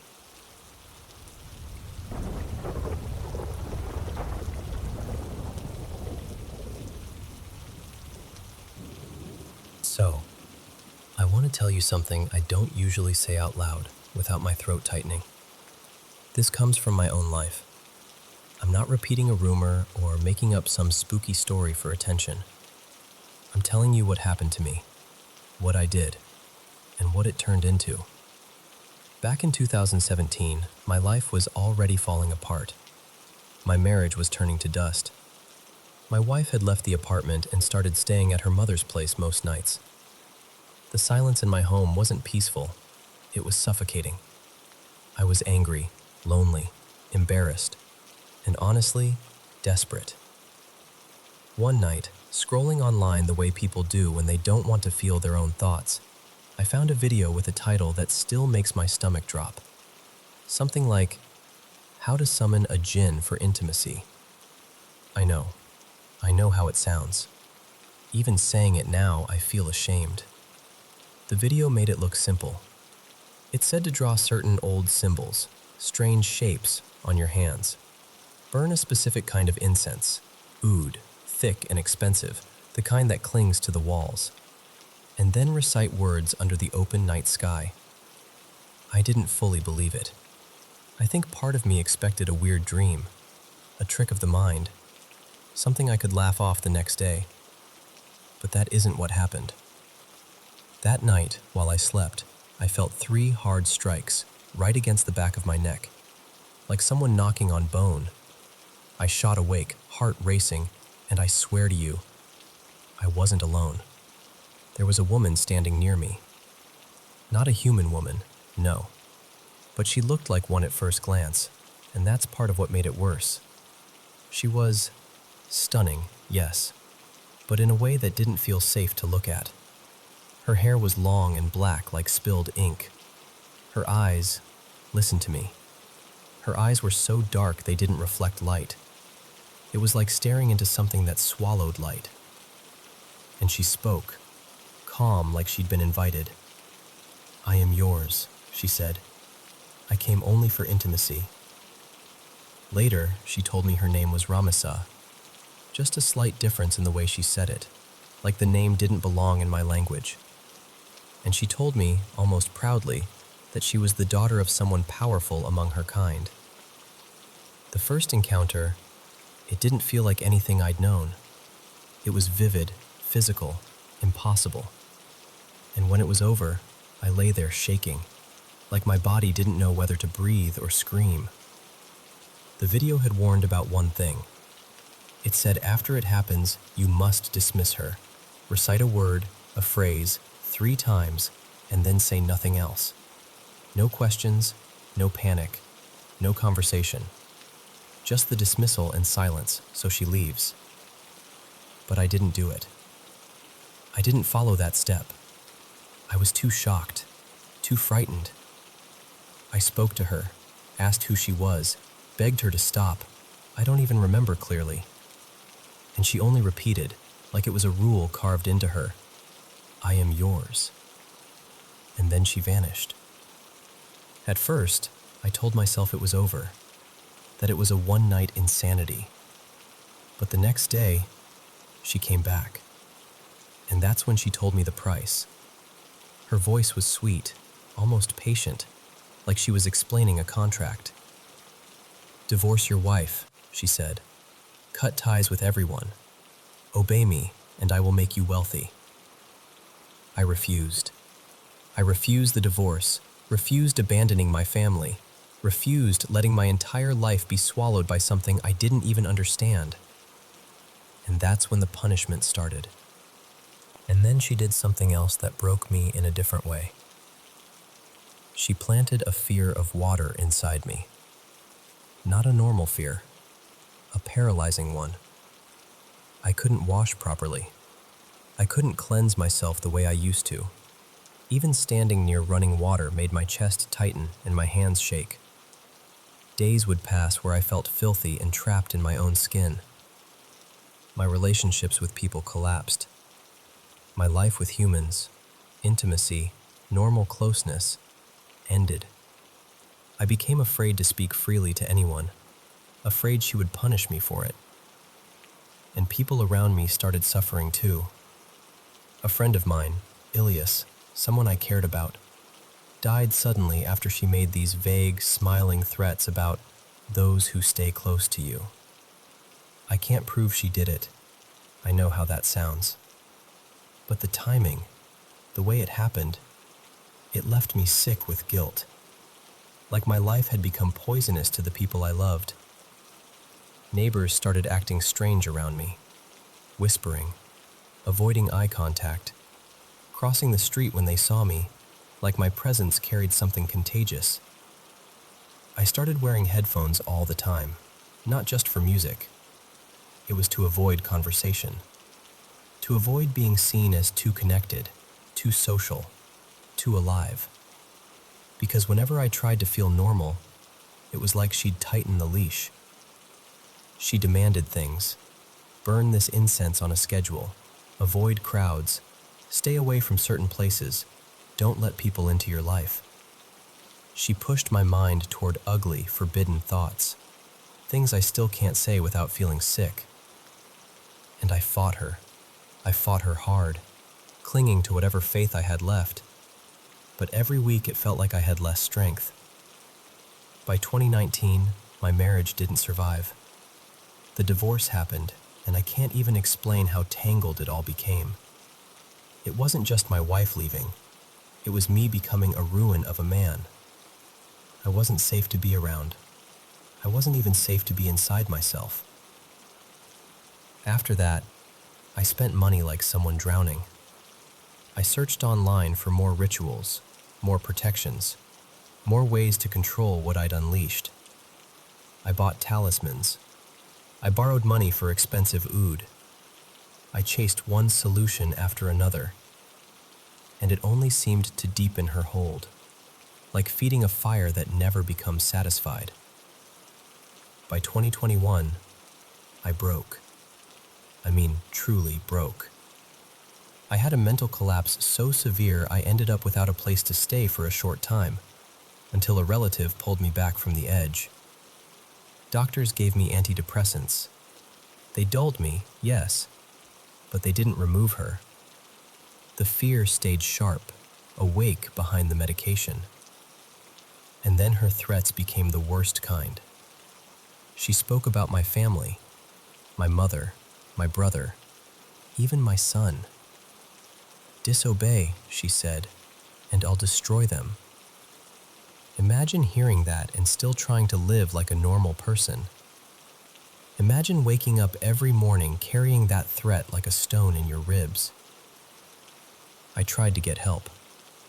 I found 2 spiritual healers. One tried prayers, methods, protections. Nothing worked. The other listened, went quiet, and finally admitted, "This is beyond us." And every time I even attempted to reach for help, she would appear, furious, punishing, relentless.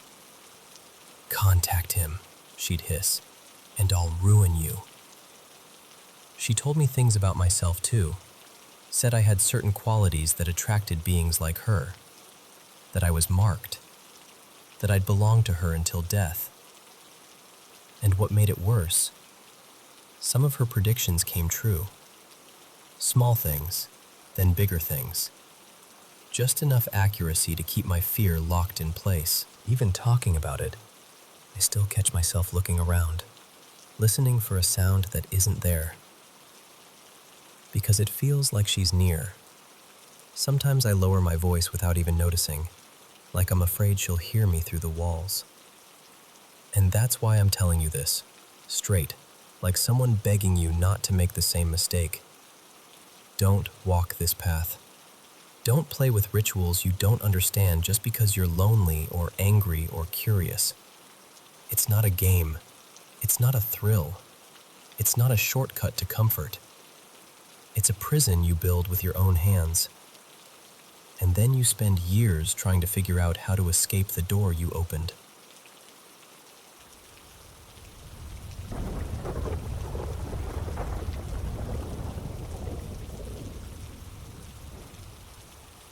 So, I lost my dad last year.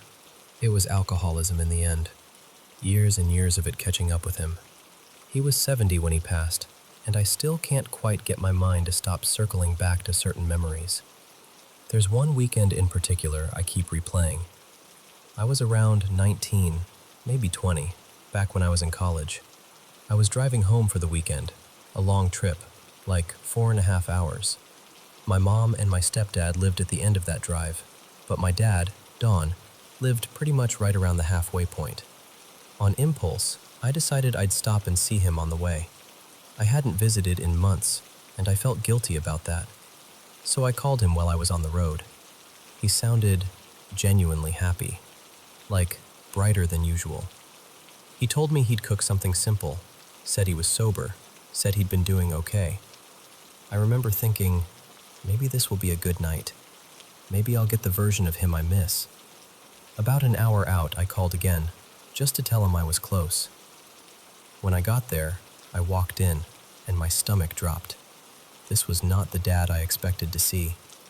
His hair was long and chaotic, like it hadn't been brushed in weeks. His beard was thick and uneven. His face looked worn down in a way that's hard to explain unless you've seen it. Like someone's spirit has been scraped thin, and he was completely wasted. Not tipsy, not had a few, I mean gone. I couldn't wrap my head around it. I kept thinking, how did this happen in an hour? Like he'd flipped some switch the second he knew I was coming, or like something had grabbed him by the collar and dragged him straight back under. He was slurring, talking in fragments, not really tracking what I was saying. I tried to keep it light, tried to just be there, but it was like speaking to someone behind a foggy window. After a while, he shuffled into his bedroom and just collapsed onto the bed, flat on his back, legs hanging off the edge, boots still on, feet planted on the floor like he'd passed out mid-step. The light was still on. The room felt off, like it was holding its breath. It was late by then. I could have kept driving and gone to my mom's, but I didn't. I stayed. Part of it was practical. I was tired, but honestly, I was worried about him. I didn't want to leave him alone like that. So I turned off the bedroom light, switched off the other lights in the house, and I went out to the living room couch. And that's when the feeling started. I laid down, and this heavy, disgusting sensation settled over me. Not just, I'm creeped out in a dark house kind of fear. This was different. It felt present, like something in that room noticed me the moment I stopped moving. I could almost point to where it was coming from, like there were two specific spots in the living room that felt charged, like pressure points. The air didn't feel empty. It felt occupied. My chest tightened, and this wave of panic hit me so fast it was like my body reacted before my mind even caught up. And I want to be clear. I'm not someone who goes around blaming everything on the supernatural. But I also can't pretend that feeling wasn't real. It was one of the darkest atmospheres I've ever been in, and it's hard not to connect it to him, to what he was fighting. What messes with me is that this wasn't the only time I felt something like that. It happened once more years later, in a completely different situation. Nothing to do with my dad, so I know it wasn't just that house or that night. Still, that night stays with me. And I guess what I'm really asking, underneath all of it, is this. Have you ever been in a place where the darkness felt active, like it had intention? Or have you ever watched someone you love battle addiction and felt like it was more than chemistry or habit? Like something was clinging to them, feeding off them, pulling them deeper. Because sometimes, when I think about my dad, about Don, it doesn't just feel like he lost a fight with alcohol. It feels like he was fighting something he couldn't name. And I'm still trying to understand what I saw, what I felt, and what it meant.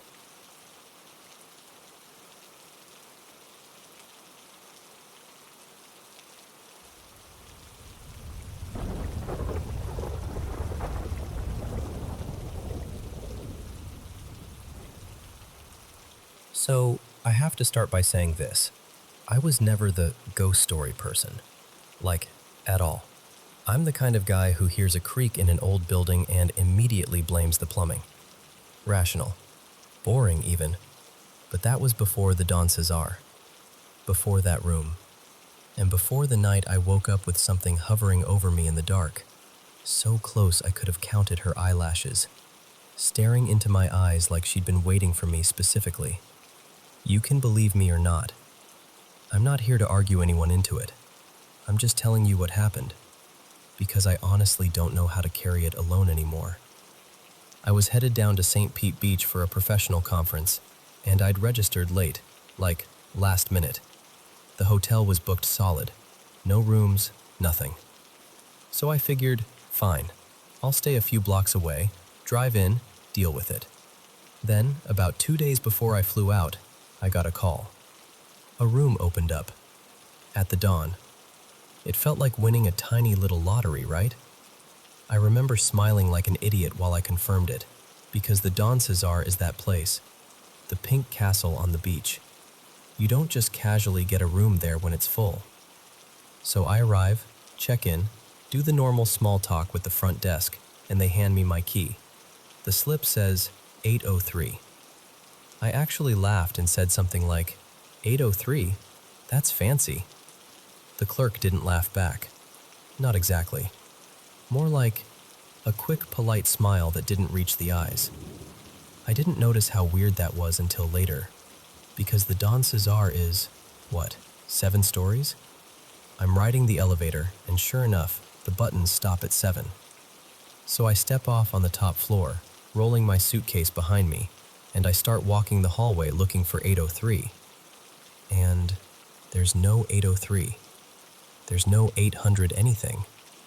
I'm doing that slow hotel hall scan, squinting at door numbers, turning corners, thinking I'm just tired. Maybe I misunderstood. Then I spot this plain little door tucked away near the end of the hall. The kind of door you'd expect to lead to a maintenance closet. Next to it is a small plaque, and on it, printed like it's trying not to be noticed, is 803, with a tiny arrow pointing upward.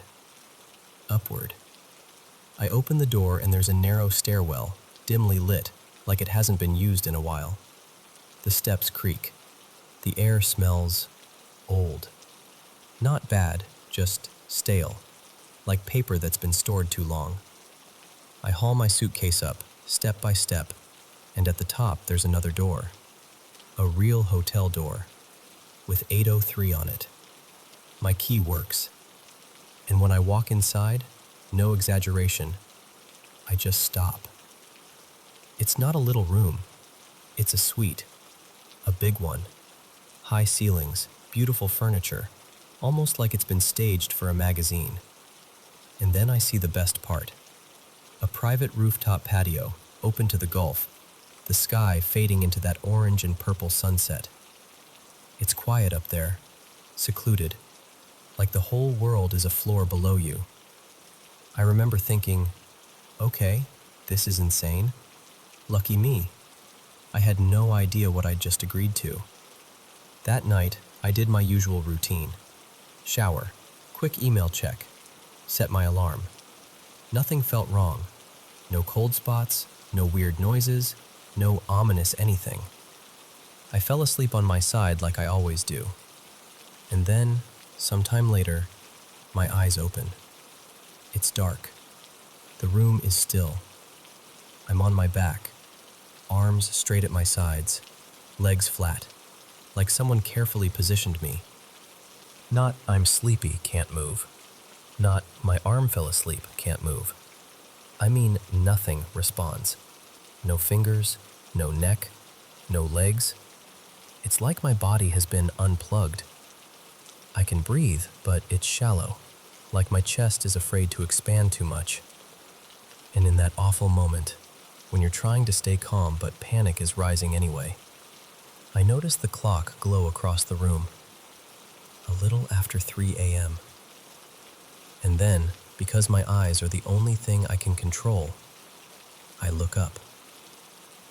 She's there, hovering above me. Not standing by the bed, not leaning over, hovering. She's inches from my face, suspended like gravity doesn't apply to her.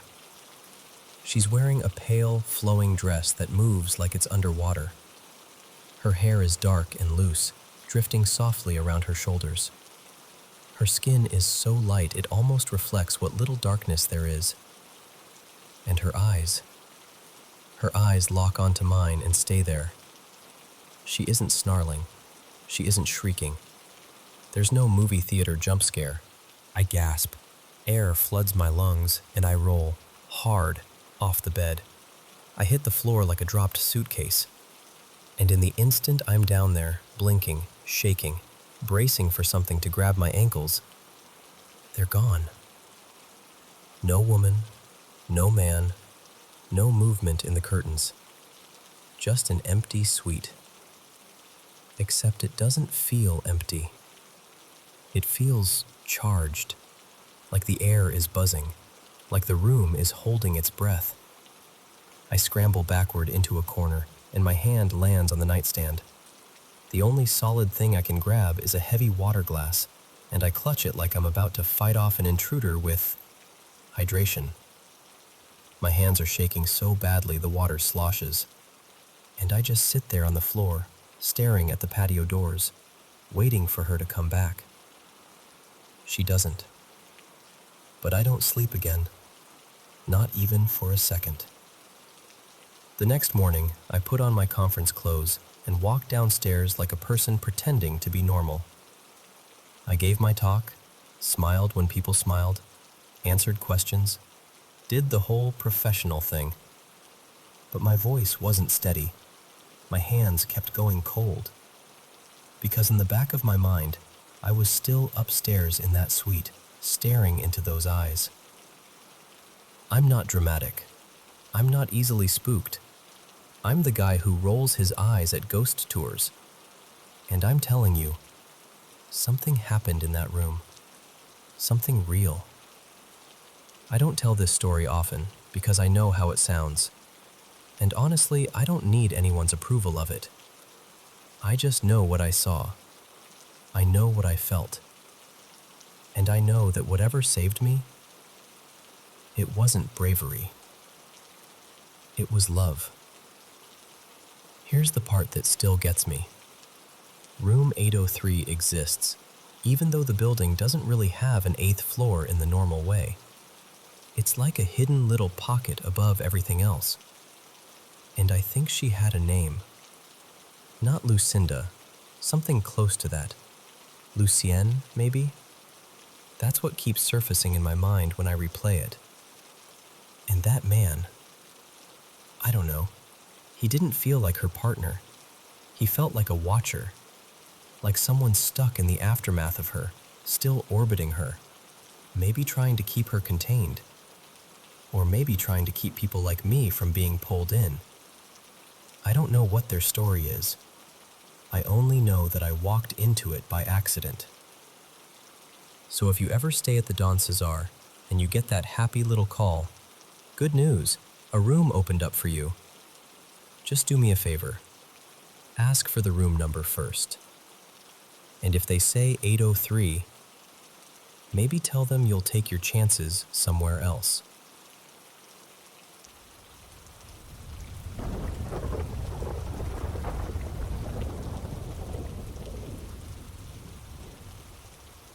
So, there's this place just outside Louisville, Kentucky.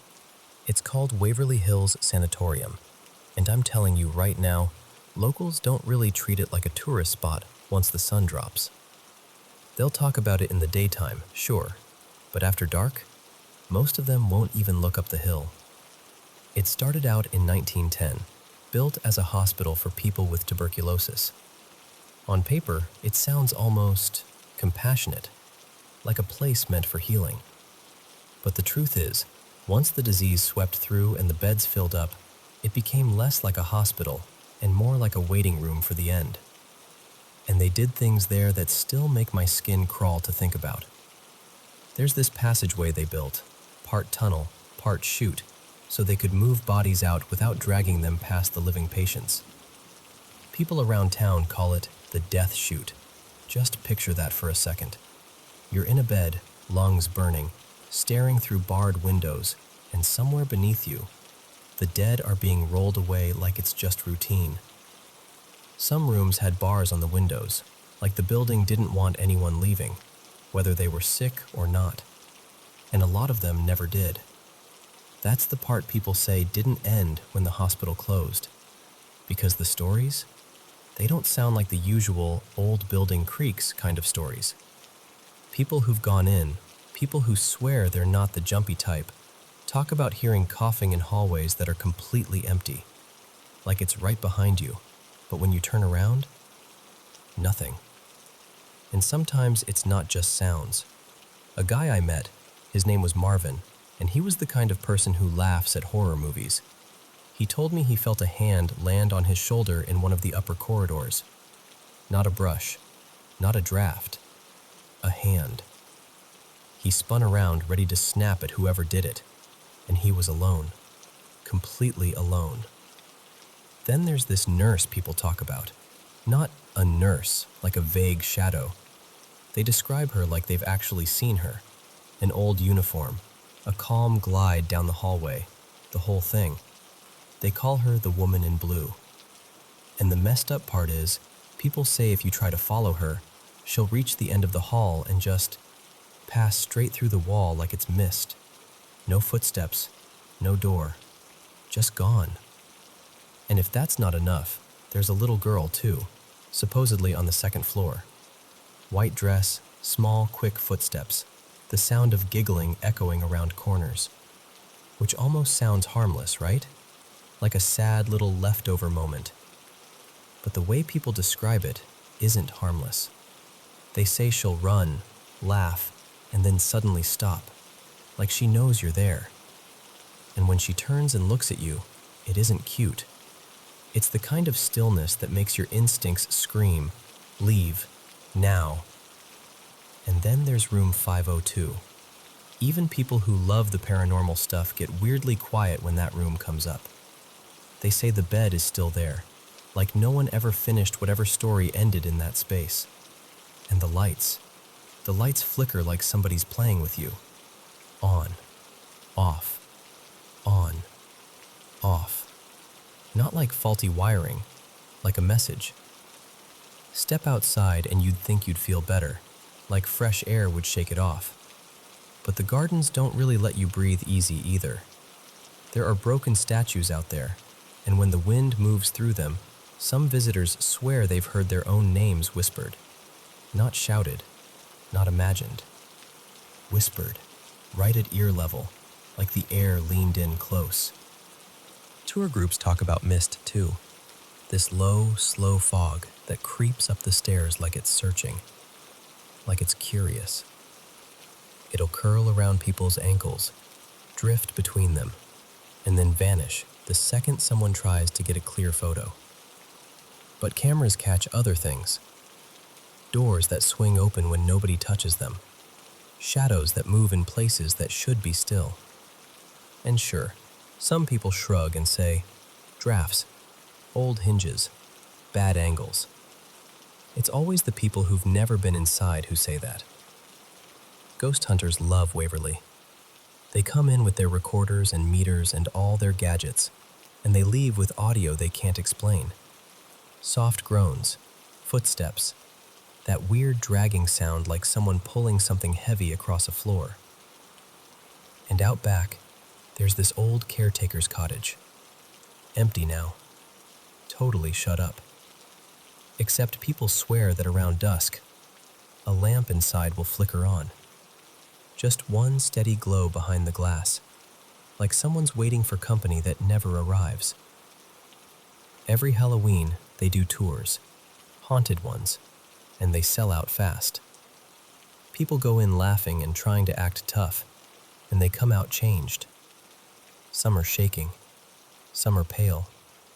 Some won't talk about what happened at all, even when their friends beg them to. And honestly, that's the part that gets me most. Because a creepy place can scare you in the moment. A creak, a cold spot, a weird noise, fine. But Waverly? People describe it like it sticks to you. Like the building watches you back. Like you don't leave it behind when you walk out. So if you ever find yourself near Louisville and you're feeling brave, or reckless, you can go up that hill and step inside. Just don't tell yourself you're only bringing home photos. Because once you've walked those halls, it gets a whole lot harder to believe you're ever truly alone again.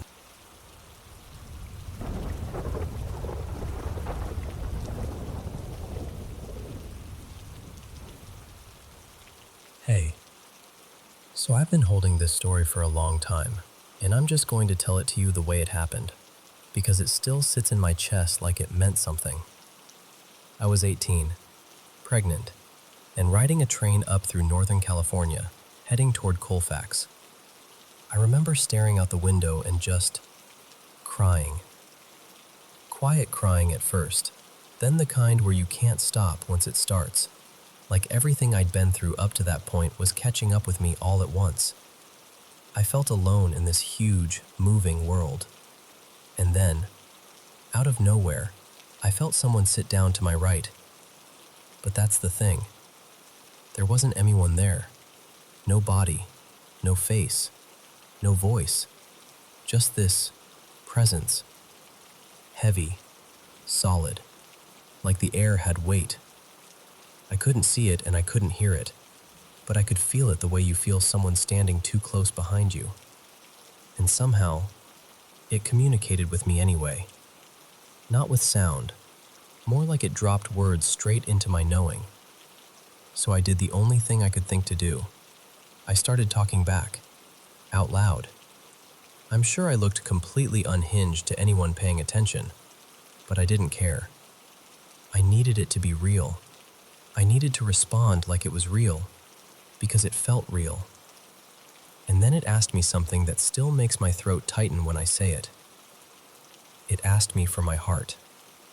Not my physical heart, like, not the organ. I knew what it meant. The inside part. The part you protect. The part that doesn't trust. I remember whispering, "I don't even know you." And it was so calm, so steady, like it wasn't offended at all. It just was. "I know," it told me, in that quiet way inside my mind. "But trust me." And I argued. Oh, I argued like my life depended on it. I fought it for what felt like forever, probably 20 minutes, going back and forth like, why would I give you anything? Why are you here? What do you want from me? And then, eventually, I don't even know why. I just broke. I said, "Okay, yes." The second I said yes, it was like a dam opened. Every warm, beautiful emotion you can imagine, relief, love, safety, hope, just poured through me in this huge wave. It was intense. I started crying harder. But it wasn't despair crying anymore. It was like my body finally remembered what comfort felt like. Then it told me to go to the observation car, the one with the big windows where people sit and watch the scenery. So I went. And that's where things got darker. Because I walked the moment he left, the whole observation car felt lighter. Like the air changed. Like everyone could breathe again. And I remember this other passenger, someone who'd been talking to him right before I came in, turning toward me like they'd just woken up, like the spell had broken. We started talking normally, like two strangers on a train, and it felt human again. After that, the presence stayed with me. Not constantly like a voice, but like a guide that could lean in whenever it wanted. And it started showing me things, explaining things, like it was opening doors in my mind. I suddenly knew stories from the Bible and things from other spiritual teachings too. Not like I'd studied them, but like they'd been placed into me, like a download. And it changed me. I felt peaceful. I could talk to people easily. I felt connected. I started going to church for a while, and it was like I could sense what people were carrying: pain, fear, joy, without them saying a word. And I'm not telling you this to preach. I'm really not. I'm just telling you what it was like. But then the presence started pushing me towards something I wasn't ready for.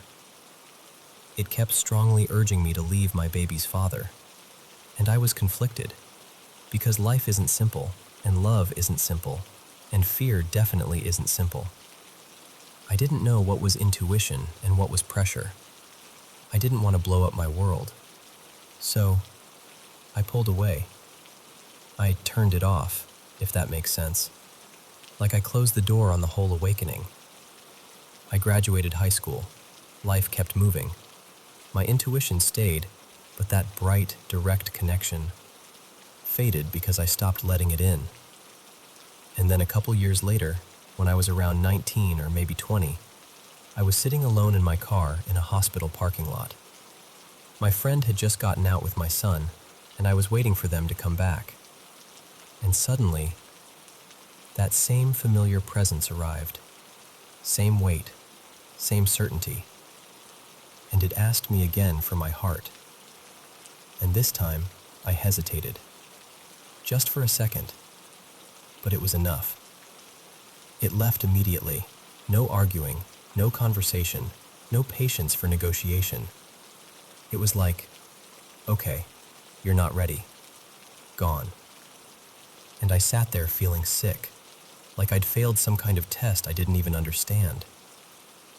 Then, right after, this voice filled the space around me.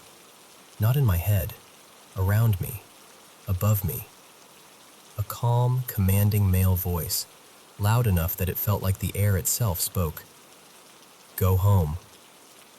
And then, I felt two cool hands settle over my hands on the steering wheel. I actually said out loud, whoa, because this peace, this unreal, heavy peace, moved through me like warmth. The kind that makes everything quiet inside. For a moment, I understood things in this clear, almost philosophical way. Like my mind widened, and I could see the consequences of choices before they happened. And did I go home? No. It was late. I didn't want to. I thought I could handle things. And yes, things got worse after that. For me. And for my child, too. Now I'm 28. My kids are okay. We're okay. But I feel lost. And I've tried to find anyone with a story like mine. An entity asking for someone's heart twice. The way it asked. The way it left when I hesitated. The way peace came like a wave. And I can't find it. So I'm telling you because I need to ask it plainly. Am I alone?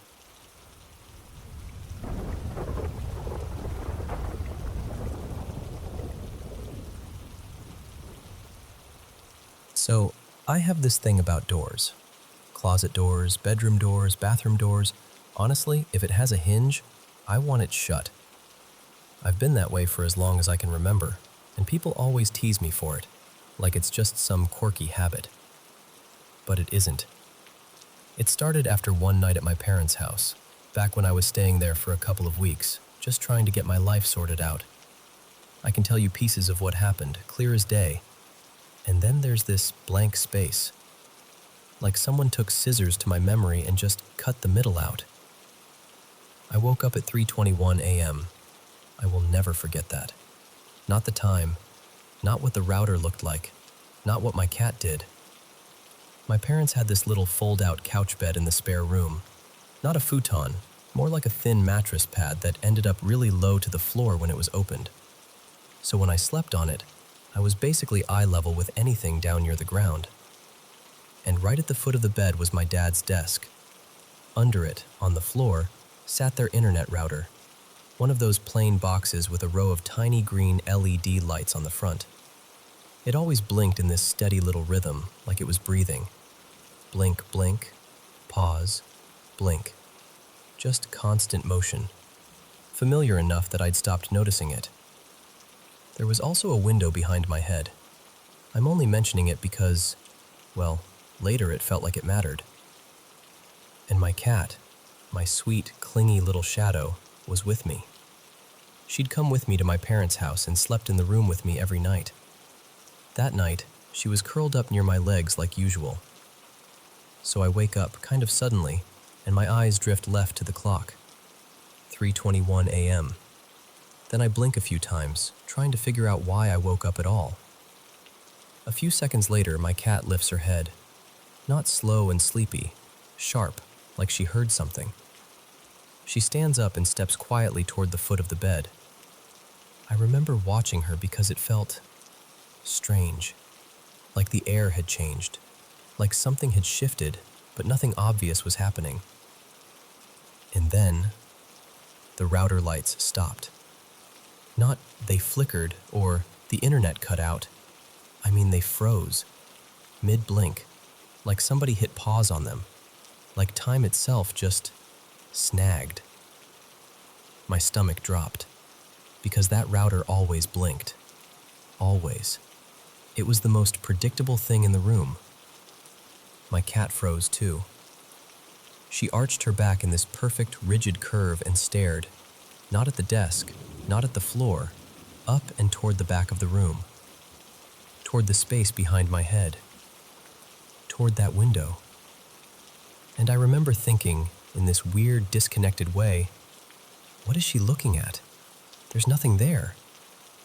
But at the same time, I could feel this heavy, crawling sensation starting at my shoulders, like my body knew something my eyes hadn't caught up to yet. My cat held that arched pose for a beat, completely motionless, like she was trying to decide whether to fight or run. And then she bolted. She didn't scamper. She didn't jump off the bed and wander away. She launched across the room like she was escaping something, nails skittering on the floor, and disappeared out of sight. And that, right there, that's where everything just drops out. Like someone yanked the tape out of a recorder. There's nothing. No sound, no movement, no sense of time passing. Just a hard, clean gap. The next thing I remember is waking up sometime after 5 a.m., and I'm in full sleep paralysis. My eyes are open. I can see the room. I can see the dim shape of furniture. But I can't move a single muscle. Not my arms, not my legs, not even my fingers. I try to scream. Nothing comes out. My heart is pounding so hard I can feel it in my throat, and I'm trying to breathe like normal. But even that feels shallow and wrong. And my brain is panicking, going, move, move, move. And then, this is so random, but it's true. My mind flashes to that scene in Kill Bill, where she tells herself to wiggle her big toe. So I focus on that. Just that one tiny movement. Wiggle your toe.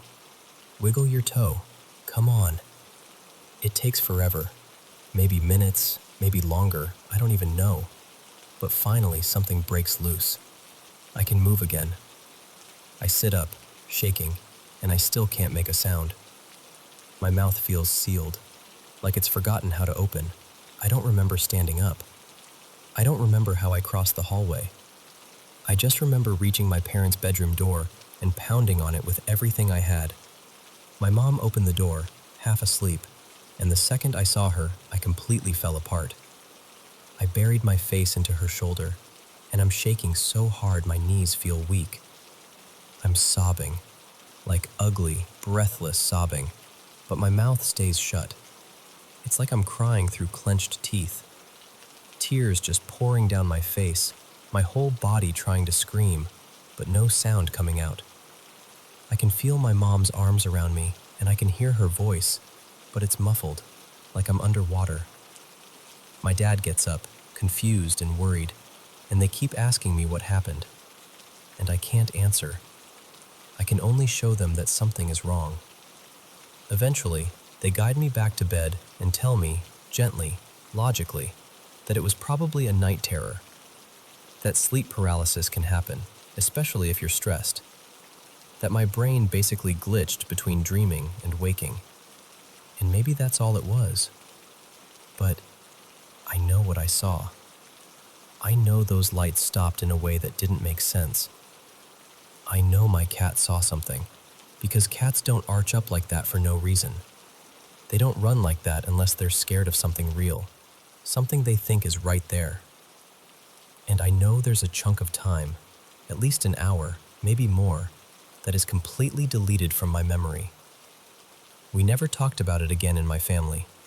It became one of those unspoken things, like if we ignored it hard enough, it wouldn't be real. But the aftermath followed me. Because now, when I walk through my house at night and a door is open, even just cracked, I get this sick, eerie feeling in my chest.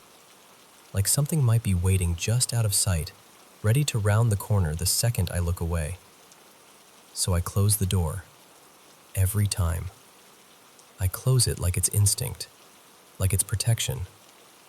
And sometimes I wonder if I did see something that night, something my mind refused to keep, something so frightening it just erased itself. I don't know. I only know that ever since then, an open door at night doesn't feel neutral to me. It feels like an invitation.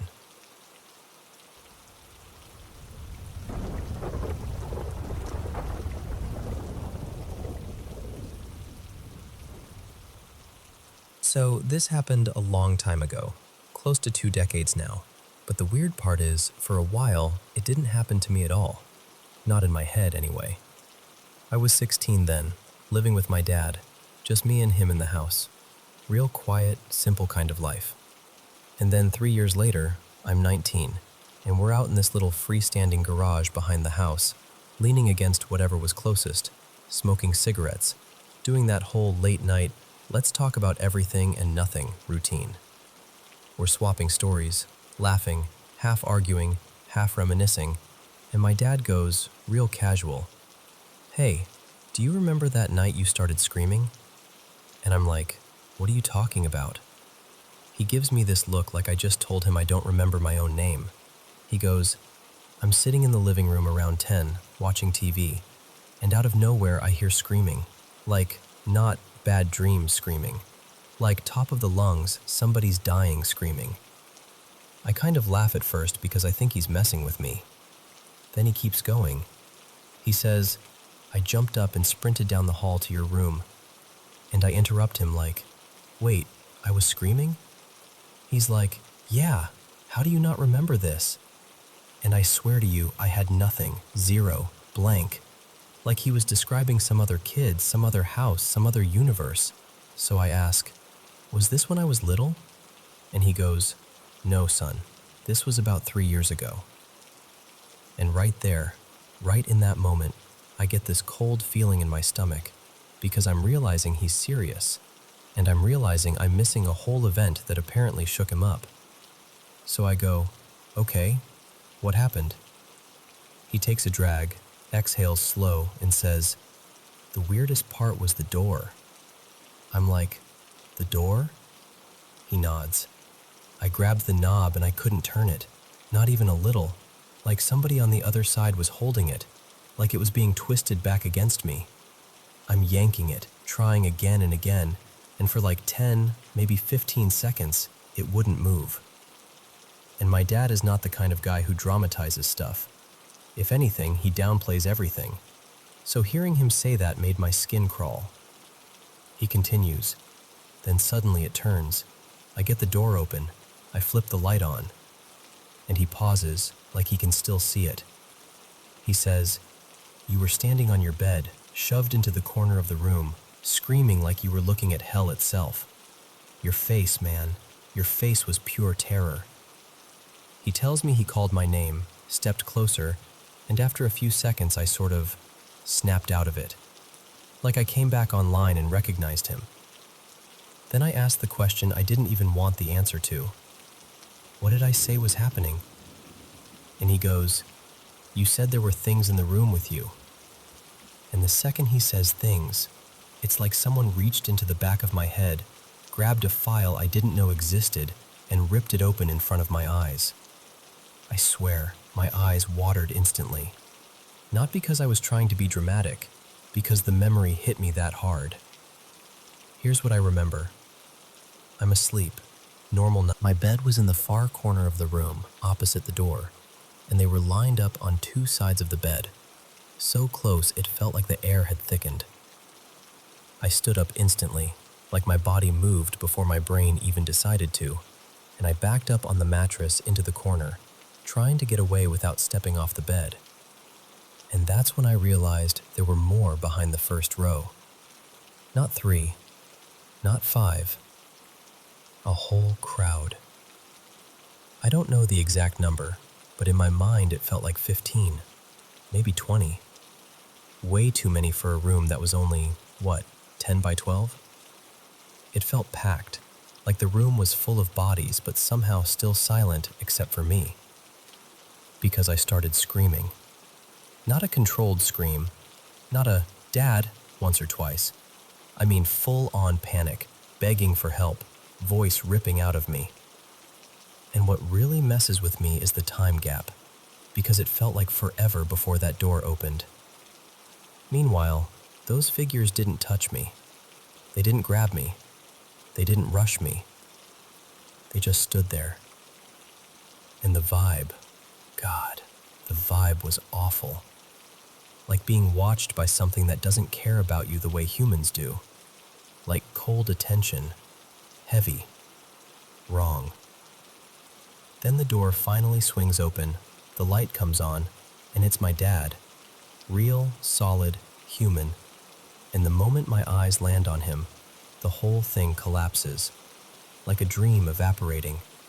Like someone turned off a projector. And suddenly, it's just my room again. Except I'm shaking and my throat hurts, and my dad looks like he just ran into a war. Now, the thing that sticks with me the most isn't even the figures. It's the doorknob. Because this wasn't some janky old lock. It was a regular knob. No deadbolt. No twisting lock. And before that night, and every night after, it worked completely fine. But that night, during the exact window where I thought my room was full of hooded strangers, my dad couldn't open it for 10 seconds.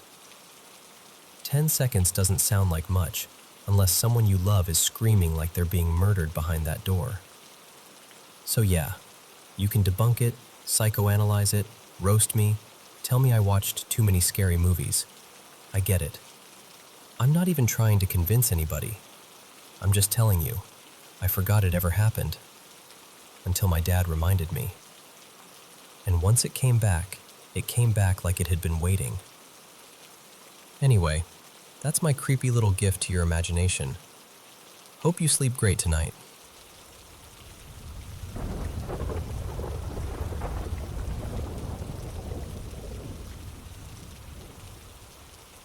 Okay, so this happened years ago.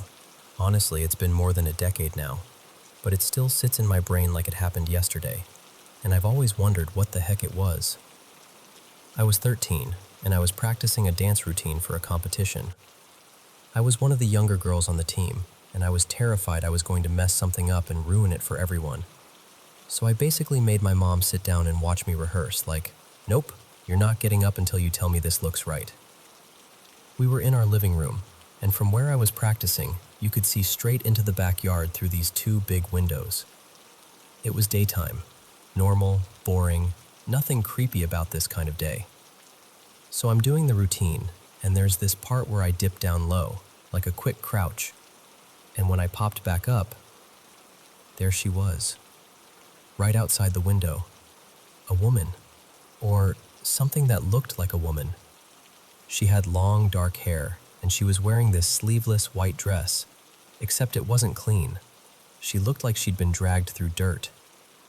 Her skin was this sickly pale color, like gray-white, almost like she didn't belong in the sunlight. And her eyes, God. Around her eyes was this heavy black ring, like someone had smeared black makeup in a circle, but it wasn't makeup. It looked fused to her face. And the worst part is, I couldn't even really see her eyes, because they were black too. Just dark, hollow-looking, blending into the shadows around them.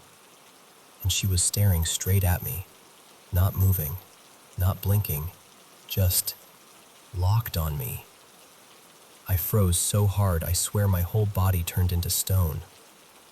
I don't even know how long I stood there, but it felt like forever. Like the room got quiet in that weird way it does when you're scared, where you suddenly hear your own heartbeat. And then my mom goes, "Honey, what is it? What are you looking at?" Her voice was tense, like she could tell something was wrong because I'd just stopped mid-dance and I was staring past her. The second I looked away, just for a moment, just long enough for my mom to pull my attention, when I looked back, the woman was gone. Gone like she'd never been there at all. I remember telling my mom, I just saw someone. There was a woman outside. And my mom, bless her, immediately runs out into the backyard like she thinks she's about to catch a trespasser with her bare hands. Which, not her best survival movie choice, honestly. But no one was there. And the thing is, there was a little flower bed right under that window. If someone had been standing there, you'd see footprints, crushed plants, something. There was nothing. No signs, no movement, no sound. Just empty yard. My mom came back inside and was like, "There's nobody out there." But she believed me. She said my face went completely white and I looked, not like I was joking, like I'd seen something that genuinely scared me. And here's where it gets even weirder, because our house was kind of wedged between two cemeteries. Not like right beside them, but close enough that if you went a street or so in either direction, you hit one. And my mom always said the house had a vibe. When my parents first moved in, she swore she'd hear whistling when she was home alone. Like someone casually whistling in the distance, except there was no one there. It freaked her out so much she had somebody come over to cleanse the place. I didn't really understand it at the time, but you know, sage, prayers, whatever they did it. But even with all that, none of us had ever seen anything as clearly as what I saw that day. I've never seen her again. Not once. And I've tried to talk myself out of it. Like maybe it was a trick of light. Maybe my brain filled in details. But I can picture her so clearly. Like a snapshot burned into my memory. That filthy white dress. The long dark hair. The blackness around her eyes. And the teeth. Her teeth were sharp. All of them. Not like one weird tooth. Like every tooth was pointed. And I remember feeling this cold fear crawl up my spine, but at the same time I couldn't look away. Like my body didn't know how to move. Like I was stuck. The closest comparison I can make is those horror movie ghosts, like The Ring or The Grudge, but not exactly. Similar vibe, sure, but she didn't look like an exact copy of anything. Just close enough to make my stomach drop when I try to describe her. and I know how this sounds. I do. I'm not out here trying to be dramatic, and I'm not someone who tells this story at parties because it makes me sound unhinged. I almost never talk about it. But I've always wanted to know what she was, because whatever I saw that day, it felt real, and it felt like she was looking right through me.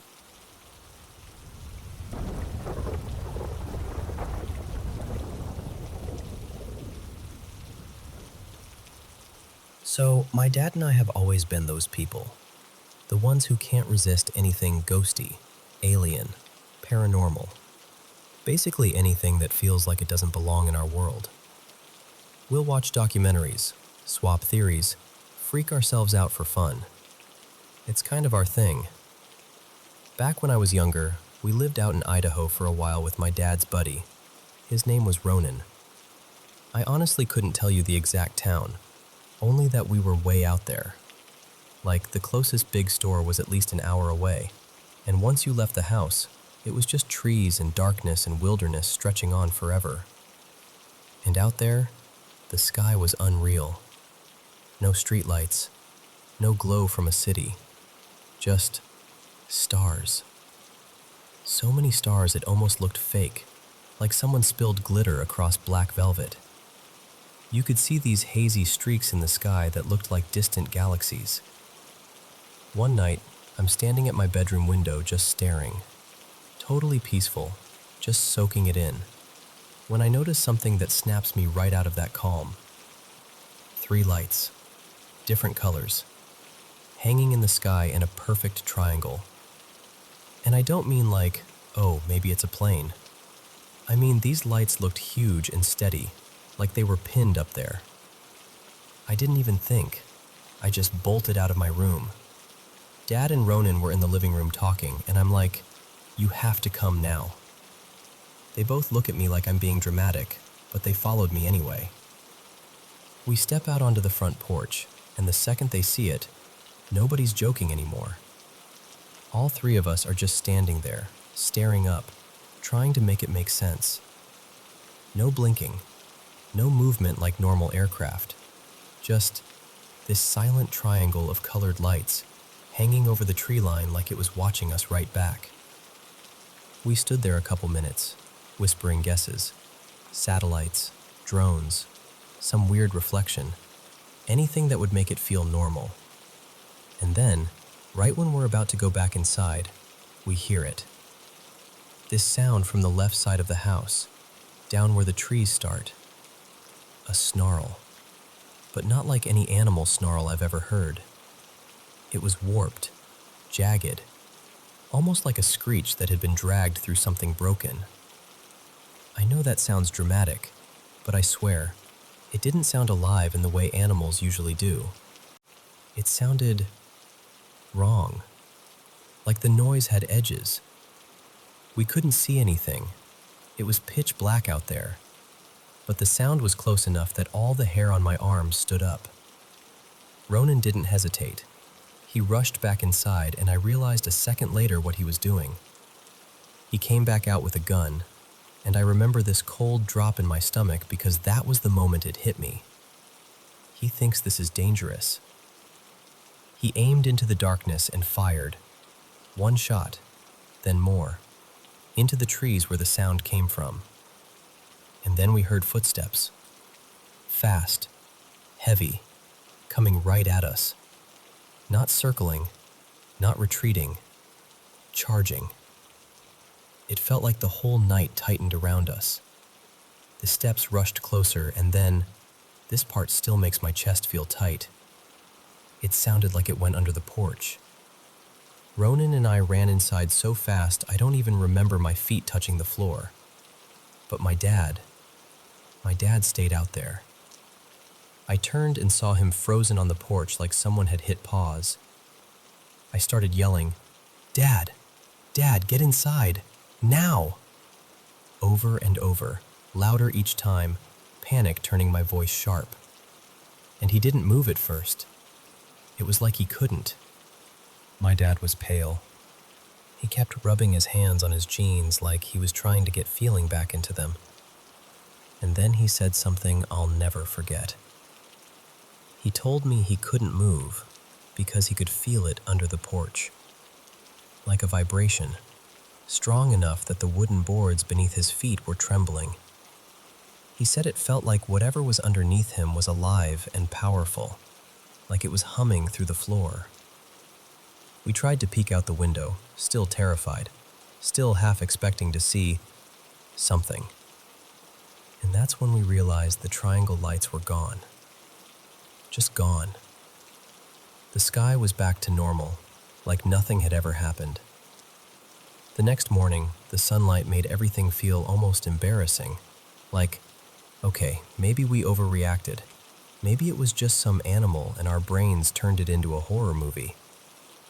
But then my dad told me, "Come here, I need to show you something." He stored his RC stuff under the porch, cars, little planes, all that. No idea why he kept it there, but he did. He crouched down, reached under, and pulled out one of his RC cars. And it was ruined. Not cracked, not chewed, not broken. Melted, like it had been left too close to a fire, except there was no fire. The plastic looked warped and collapsed in on itself. And the weirdest part? That was the only thing under there at the time. My dad just stared at it, and then looked at me like he was waiting for me to say something that would make it make sense. But I couldn't. Because how do you connect 3 lights in a triangle in the sky? A distorted, snarling thing in the trees, footsteps racing under the porch, a vibration strong enough to freeze my dad in place, and then a melted RC car the next morning. To this day, we still don't have a solid answer. Sure, you can say animal or coincidence, and maybe that covers one piece of it, but not all of it. Not together. Not in that order. And honestly, I don't know what we encountered that night. I just know I'll never forget the way that sound felt. Like it didn't belong to anything that's supposed to exist out there in the dark.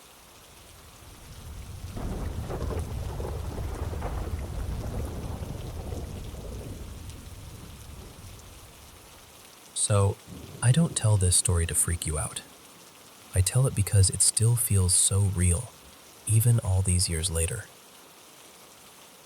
Back in July of 2013, my boyfriend at the time and I moved into this little house in a quiet hamlet in upstate New York.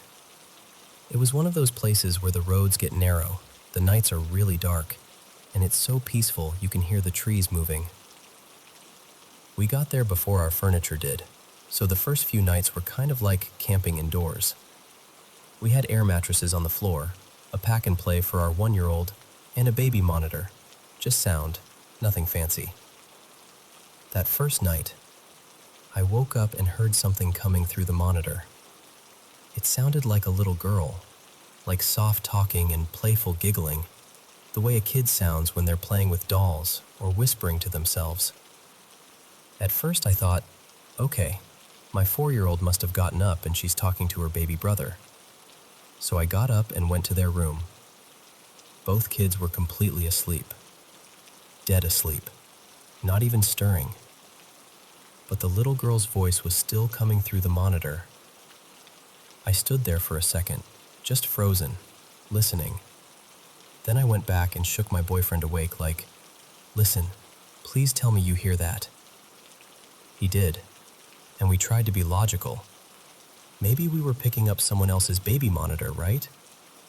We were new to the neighborhood. That kind of thing happens. Except, the voice came back a few nights later, and then again after that. And once we started meeting people around the area, we realized something uncomfortable. There weren't any nearby neighbors with little kids, not close enough for us to be hearing them on our monitor. And then something happened that shook me way more than the voice ever did. A few days after that, my boyfriend ran out to the store. I was home with the kids. I remember standing in the living room when I heard the garage door open and close, like he'd come back. So I walked over to the top of the stairs, smiling, about to say hi. And instead, I saw a man. A full-on man I had never seen before, coming up the stairs toward me. Not like a shadow, like an actual person. And the second my brain registered what I was looking at, he was just gone. Like he stepped out of existence. My heart didn't just race. It felt like it dropped and slammed against my ribs at the same time. I called my boyfriend immediately, shaking, and stayed on the phone with him while I checked every room, closets, bathrooms, everything, just to make sure no one was actually in the house. No one was there. After that, things didn't stop. They just sprinkled themselves into our normal life. The doorbell would ring and nobody would be outside. We'd catch someone walking past the windows when we knew no one was there. A bedroom lamp would click off on its own. Doors would ease shut when nobody touched them. And every so often, we'd hear voices, random, quick, like someone talking from the next room even though the house was quiet. It wasn't constant, but it was enough that we started treating it like a strange, unwanted roommate. A few weeks later, my friend Elena came to visit. I finally told her everything. The little girl's voice, the man on the stairs, the doorbell, all of it. She's the kind of friend who doesn't laugh at you, but also doesn't automatically believe you. She just goes, "Okay, let's see." And then we got responses. Not long, not like a full conversation, but clear enough to make our stomachs drop. One thing we caught more than once was a name. Not George exactly, more like Georgie. Shorter, familiar, like someone being casual. And what's weird is, that name kept showing up again later too. Enough that over time, whenever something strange happened, we'd just look around and go, half joking and half serious, "Oh, hey Georgie," like we were trying to make peace with it. Fast forward to June 2017. By then, that boyfriend was my husband, life was busier, kids were bigger, and the house had basically become home, even with all its weird little moments. One afternoon, my husband took one of the kids to an appointment. I stayed back with our 1-year-old, waiting for the others to get off the bus. And somehow, still don't understand how, when I closed the front door with my baby on my hip, the deadbolt was locked. A deadbolt. Not the handle lock. The deadbolt.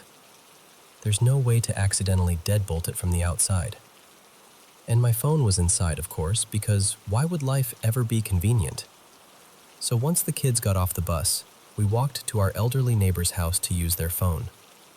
They were sweet, offered the kids ice cream, sat us down like it was the most normal thing in the world, and we just waited.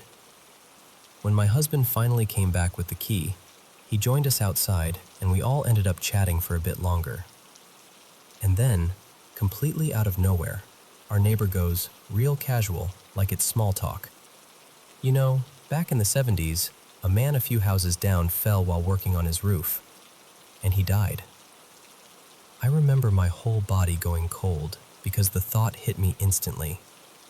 That's him. That's Georgie. But I didn't say anything.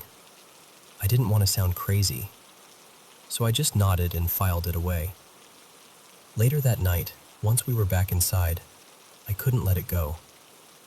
I looked up the property history and old owners in the area, and sure enough, there was a George connected to that stretch of houses. So I typed the name into Google just to see what would come up. And I found it. An article, a real one, about a man who died after falling from scaffolding while doing roof repairs. And when I saw the photo, I swear my hands started tingling, because it was the man I saw on the stairs. That was the moment everything changed for me.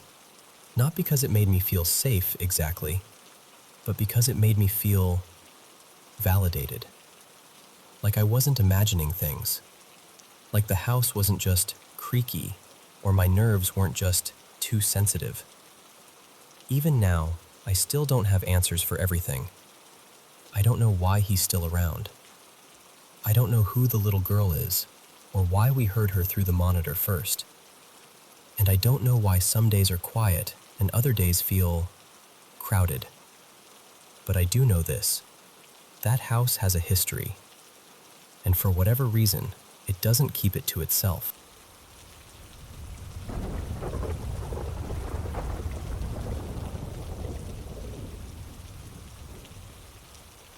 I want to tell you about the house we just bought, because on paper, it was perfect.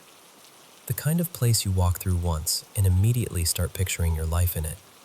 The sunlight in the kitchen, the little corners that felt cozy, the "I can't believe this is ours" feeling.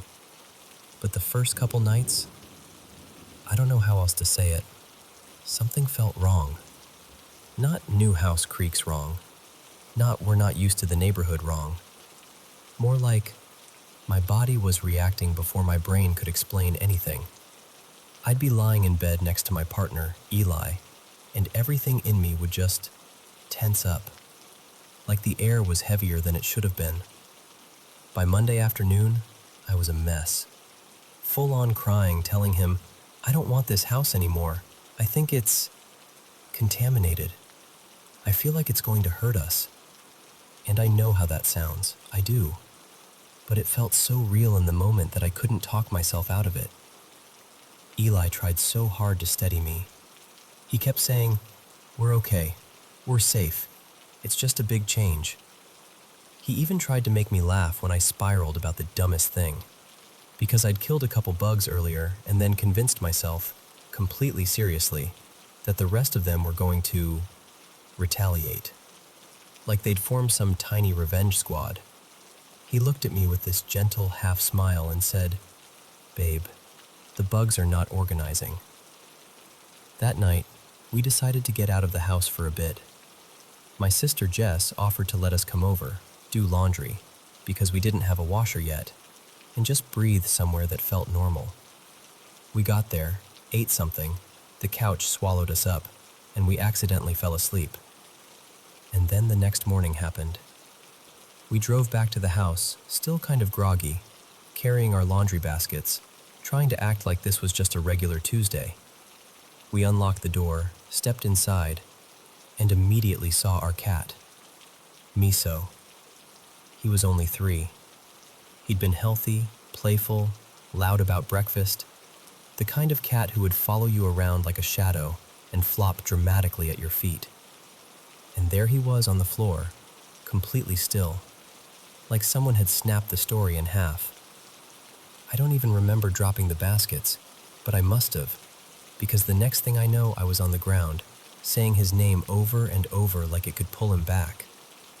Eli went searching for our other cat, Nori, because she was nowhere in sight. He found her hiding, wide-eyed, trembling, but alive. We got her out of the house as fast as we could, and I need you to understand what that did to me. The first real memory we made in our new home was finding our beloved cat dead on the floor. After that, everything felt darker. Like whatever off feeling I'd had before wasn't just nerves anymore. It was grief, yes, pure grief, but it also felt like the house absorbed it and turned it into something sharper. We tried to fight it. Yesterday we threw a little cookout, more like an unofficial housewarming, even though it didn't feel like warming anything. We invited family and a few close friends. People showed up with food, with cleaning supplies, with boxes they were willing to carry. They helped us unpack and laugh and move furniture and tell little stories in the rooms, like we were trying to fill the house with anything human and kind. And while everyone was there, it worked. It really did. For a few hours, I could breathe. I could almost believe we were going to be okay. But after the last car pulled away and the house went quiet again, that heavy feeling crept back in like it had been waiting behind the door. So we didn't stay. We took Nori, packed a bag, and went back to my sister Jess's place. And I hate admitting this, but I'll be honest with you. I feel completely convinced that if we move back in and try to live there, we're going to die. I know that sounds extreme. I know. But that's where my mind goes, and it grabs on like it refuses to let go. We're still waiting on the necropsy results for Miso. They called with the initial exam and said they didn't see anything obvious. No signs he got into cleaning products or poison, nothing like that. They mentioned a couple minor heart abnormalities, but not something that should have taken him so suddenly. Which somehow makes it worse, because I keep searching for a rational, "Oh, that's what it was," explanation to hold on to. And there's another piece I don't talk about much, because it messes with my life when I do. A while back, years ago, I used to hear voices. Intrusive, unwanted, and terrifying in how real they felt. There was one in particular, a woman's voice, and she didn't like my cat. She didn't like him at all. I haven't heard her in a long time, and I don't want to dig into that again, because the last time I did, people treated me like I was a monster or a joke, and it wrecked things for me. But now, standing in that house, after what happened to Miso, I can't stop wondering, what if that's connected? Not in a movie way, not in a ghost story way. More like, what if the place is pressing on the weakest parts of me? What if grief and stress are turning the volume up on everything I've worked so hard to keep quiet? I don't know what I believe right now. I just know I'm scared. And I'm trying to figure out whether this is something outside of me or something inside of me reacting to a heartbreak that happened in the worst possible place. All I want is to feel safe again. And right now, that house doesn't feel like home.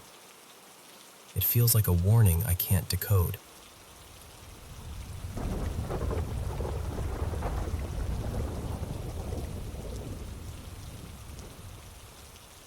Hey, so I don't tell this story to just anyone, because even now, I'm not sure how it sounds from the outside, but I'm going to tell you the way it happened to me.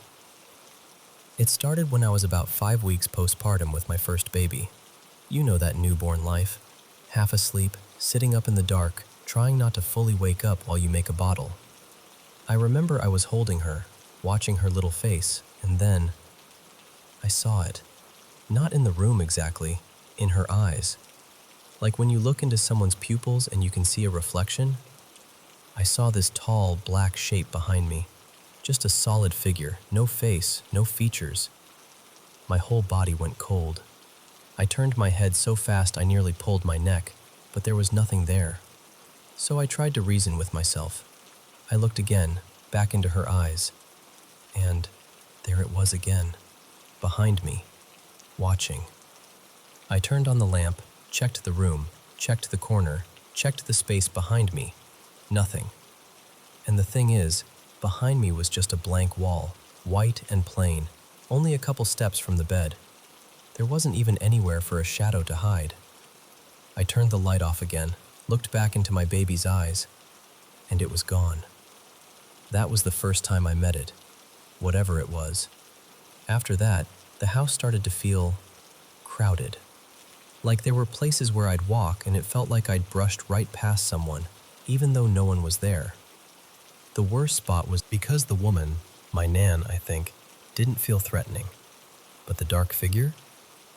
That was something else. Completely different. Different weight in the air. Different energy. Like one presence was familiar and protective, and the other was hollow and heavy.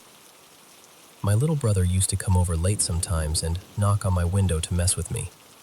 He did it one night, and I called out, half asleep and annoyed, "Stop it, leave me alone." But the knocking got harder and faster, and it didn't stop. I got angry, like proper angry. I grabbed my phone and turned the flashlight on, ready to march to the window and tear him a new one.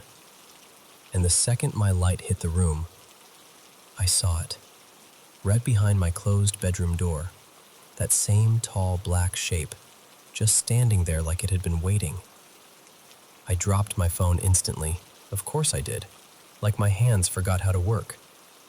And at that exact moment, my baby started screaming from dead sleep. Full panic scream, the kind that makes your heart jump into your throat. I was shaking, trying to grab my phone off the floor, and I could still hear knocking while I fumbled. But the second I got the light back on and aimed it toward the door, gone. The knocking stopped, and my baby went quiet again like someone hit a switch. Just asleep. That night I sat up until morning. I didn't even cry. I think I was past crying. I was just trying to understand what was happening. Other things started happening too, smaller, but enough to mess with me.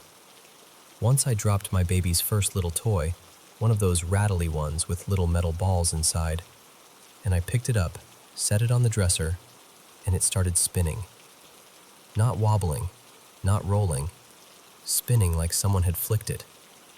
It went around and around way longer than it should have, and when it finally stopped, it was facing directly toward my daughter in her crib. I stared at it for a long time, then I picked it up and threw it out. I couldn't keep it in the house. I didn't even want to look at it again. After a while, it started to feel more physical, like not just a presence, but like something pushing into our space. I told my family I was scared, and they told me something I didn't expect. They said, "Stop feeding it. Stop being afraid. That's what it wants." So I tried. I started talking to my nan, like actually calling to her. I found a photo of her and I faced it toward me and my baby when we slept. And I'm not kidding when I tell you, it was the first time I felt safe in that house. Like the air got lighter. And once I stopped being scared, it felt like it moved. Not disappeared, moved. It started showing up around my mom. I didn't even tell her at first because I was terrified she'd look at me like I'd lost it. But one day, she mentioned things on her own. Feelings, noises, that sense of being watched. And it was like it was bouncing between us for months. Eventually, it faded. I can't even tell you how. It just stopped being loud. That was about 6 years ago now. Then, near the end of 2023, after my granddad passed, everyone called him Pop, but I called him Papa. I felt it again. We were staying with family for the service, and on the second night, I went back to my uncle's house to grab blankets and clothes. My partner, Jaden, came with me.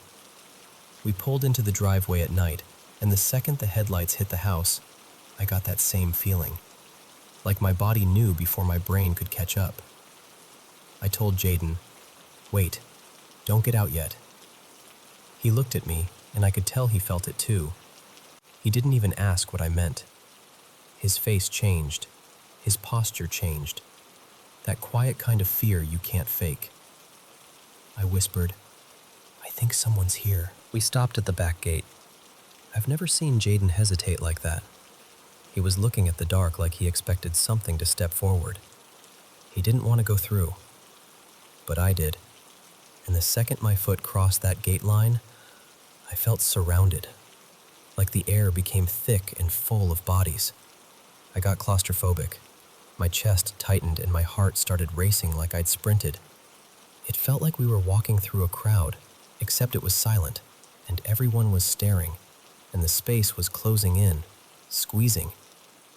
I rushed to the back door, hands shaking, and as I unlocked it, I called out loud, "Papa, Papa, please."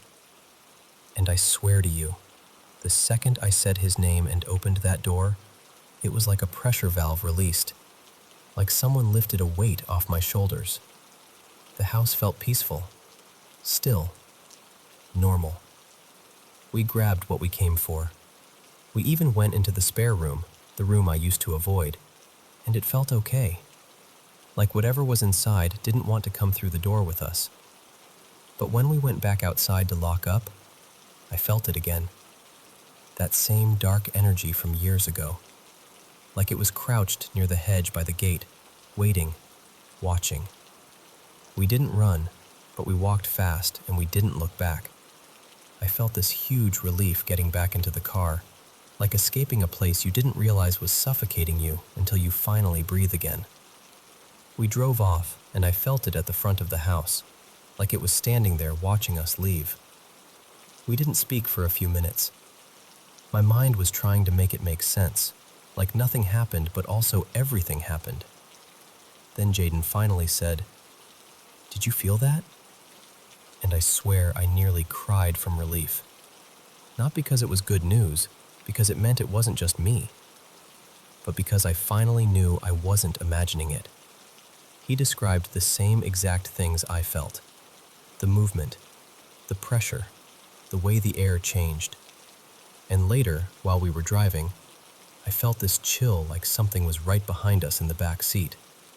Before I could even say it, Jaden tilted the rearview mirror upward and said, "I don't want to see. It feels like something's right behind my neck." We never went back to that house after that. And the strangest part is, I don't feel scared the way I used to.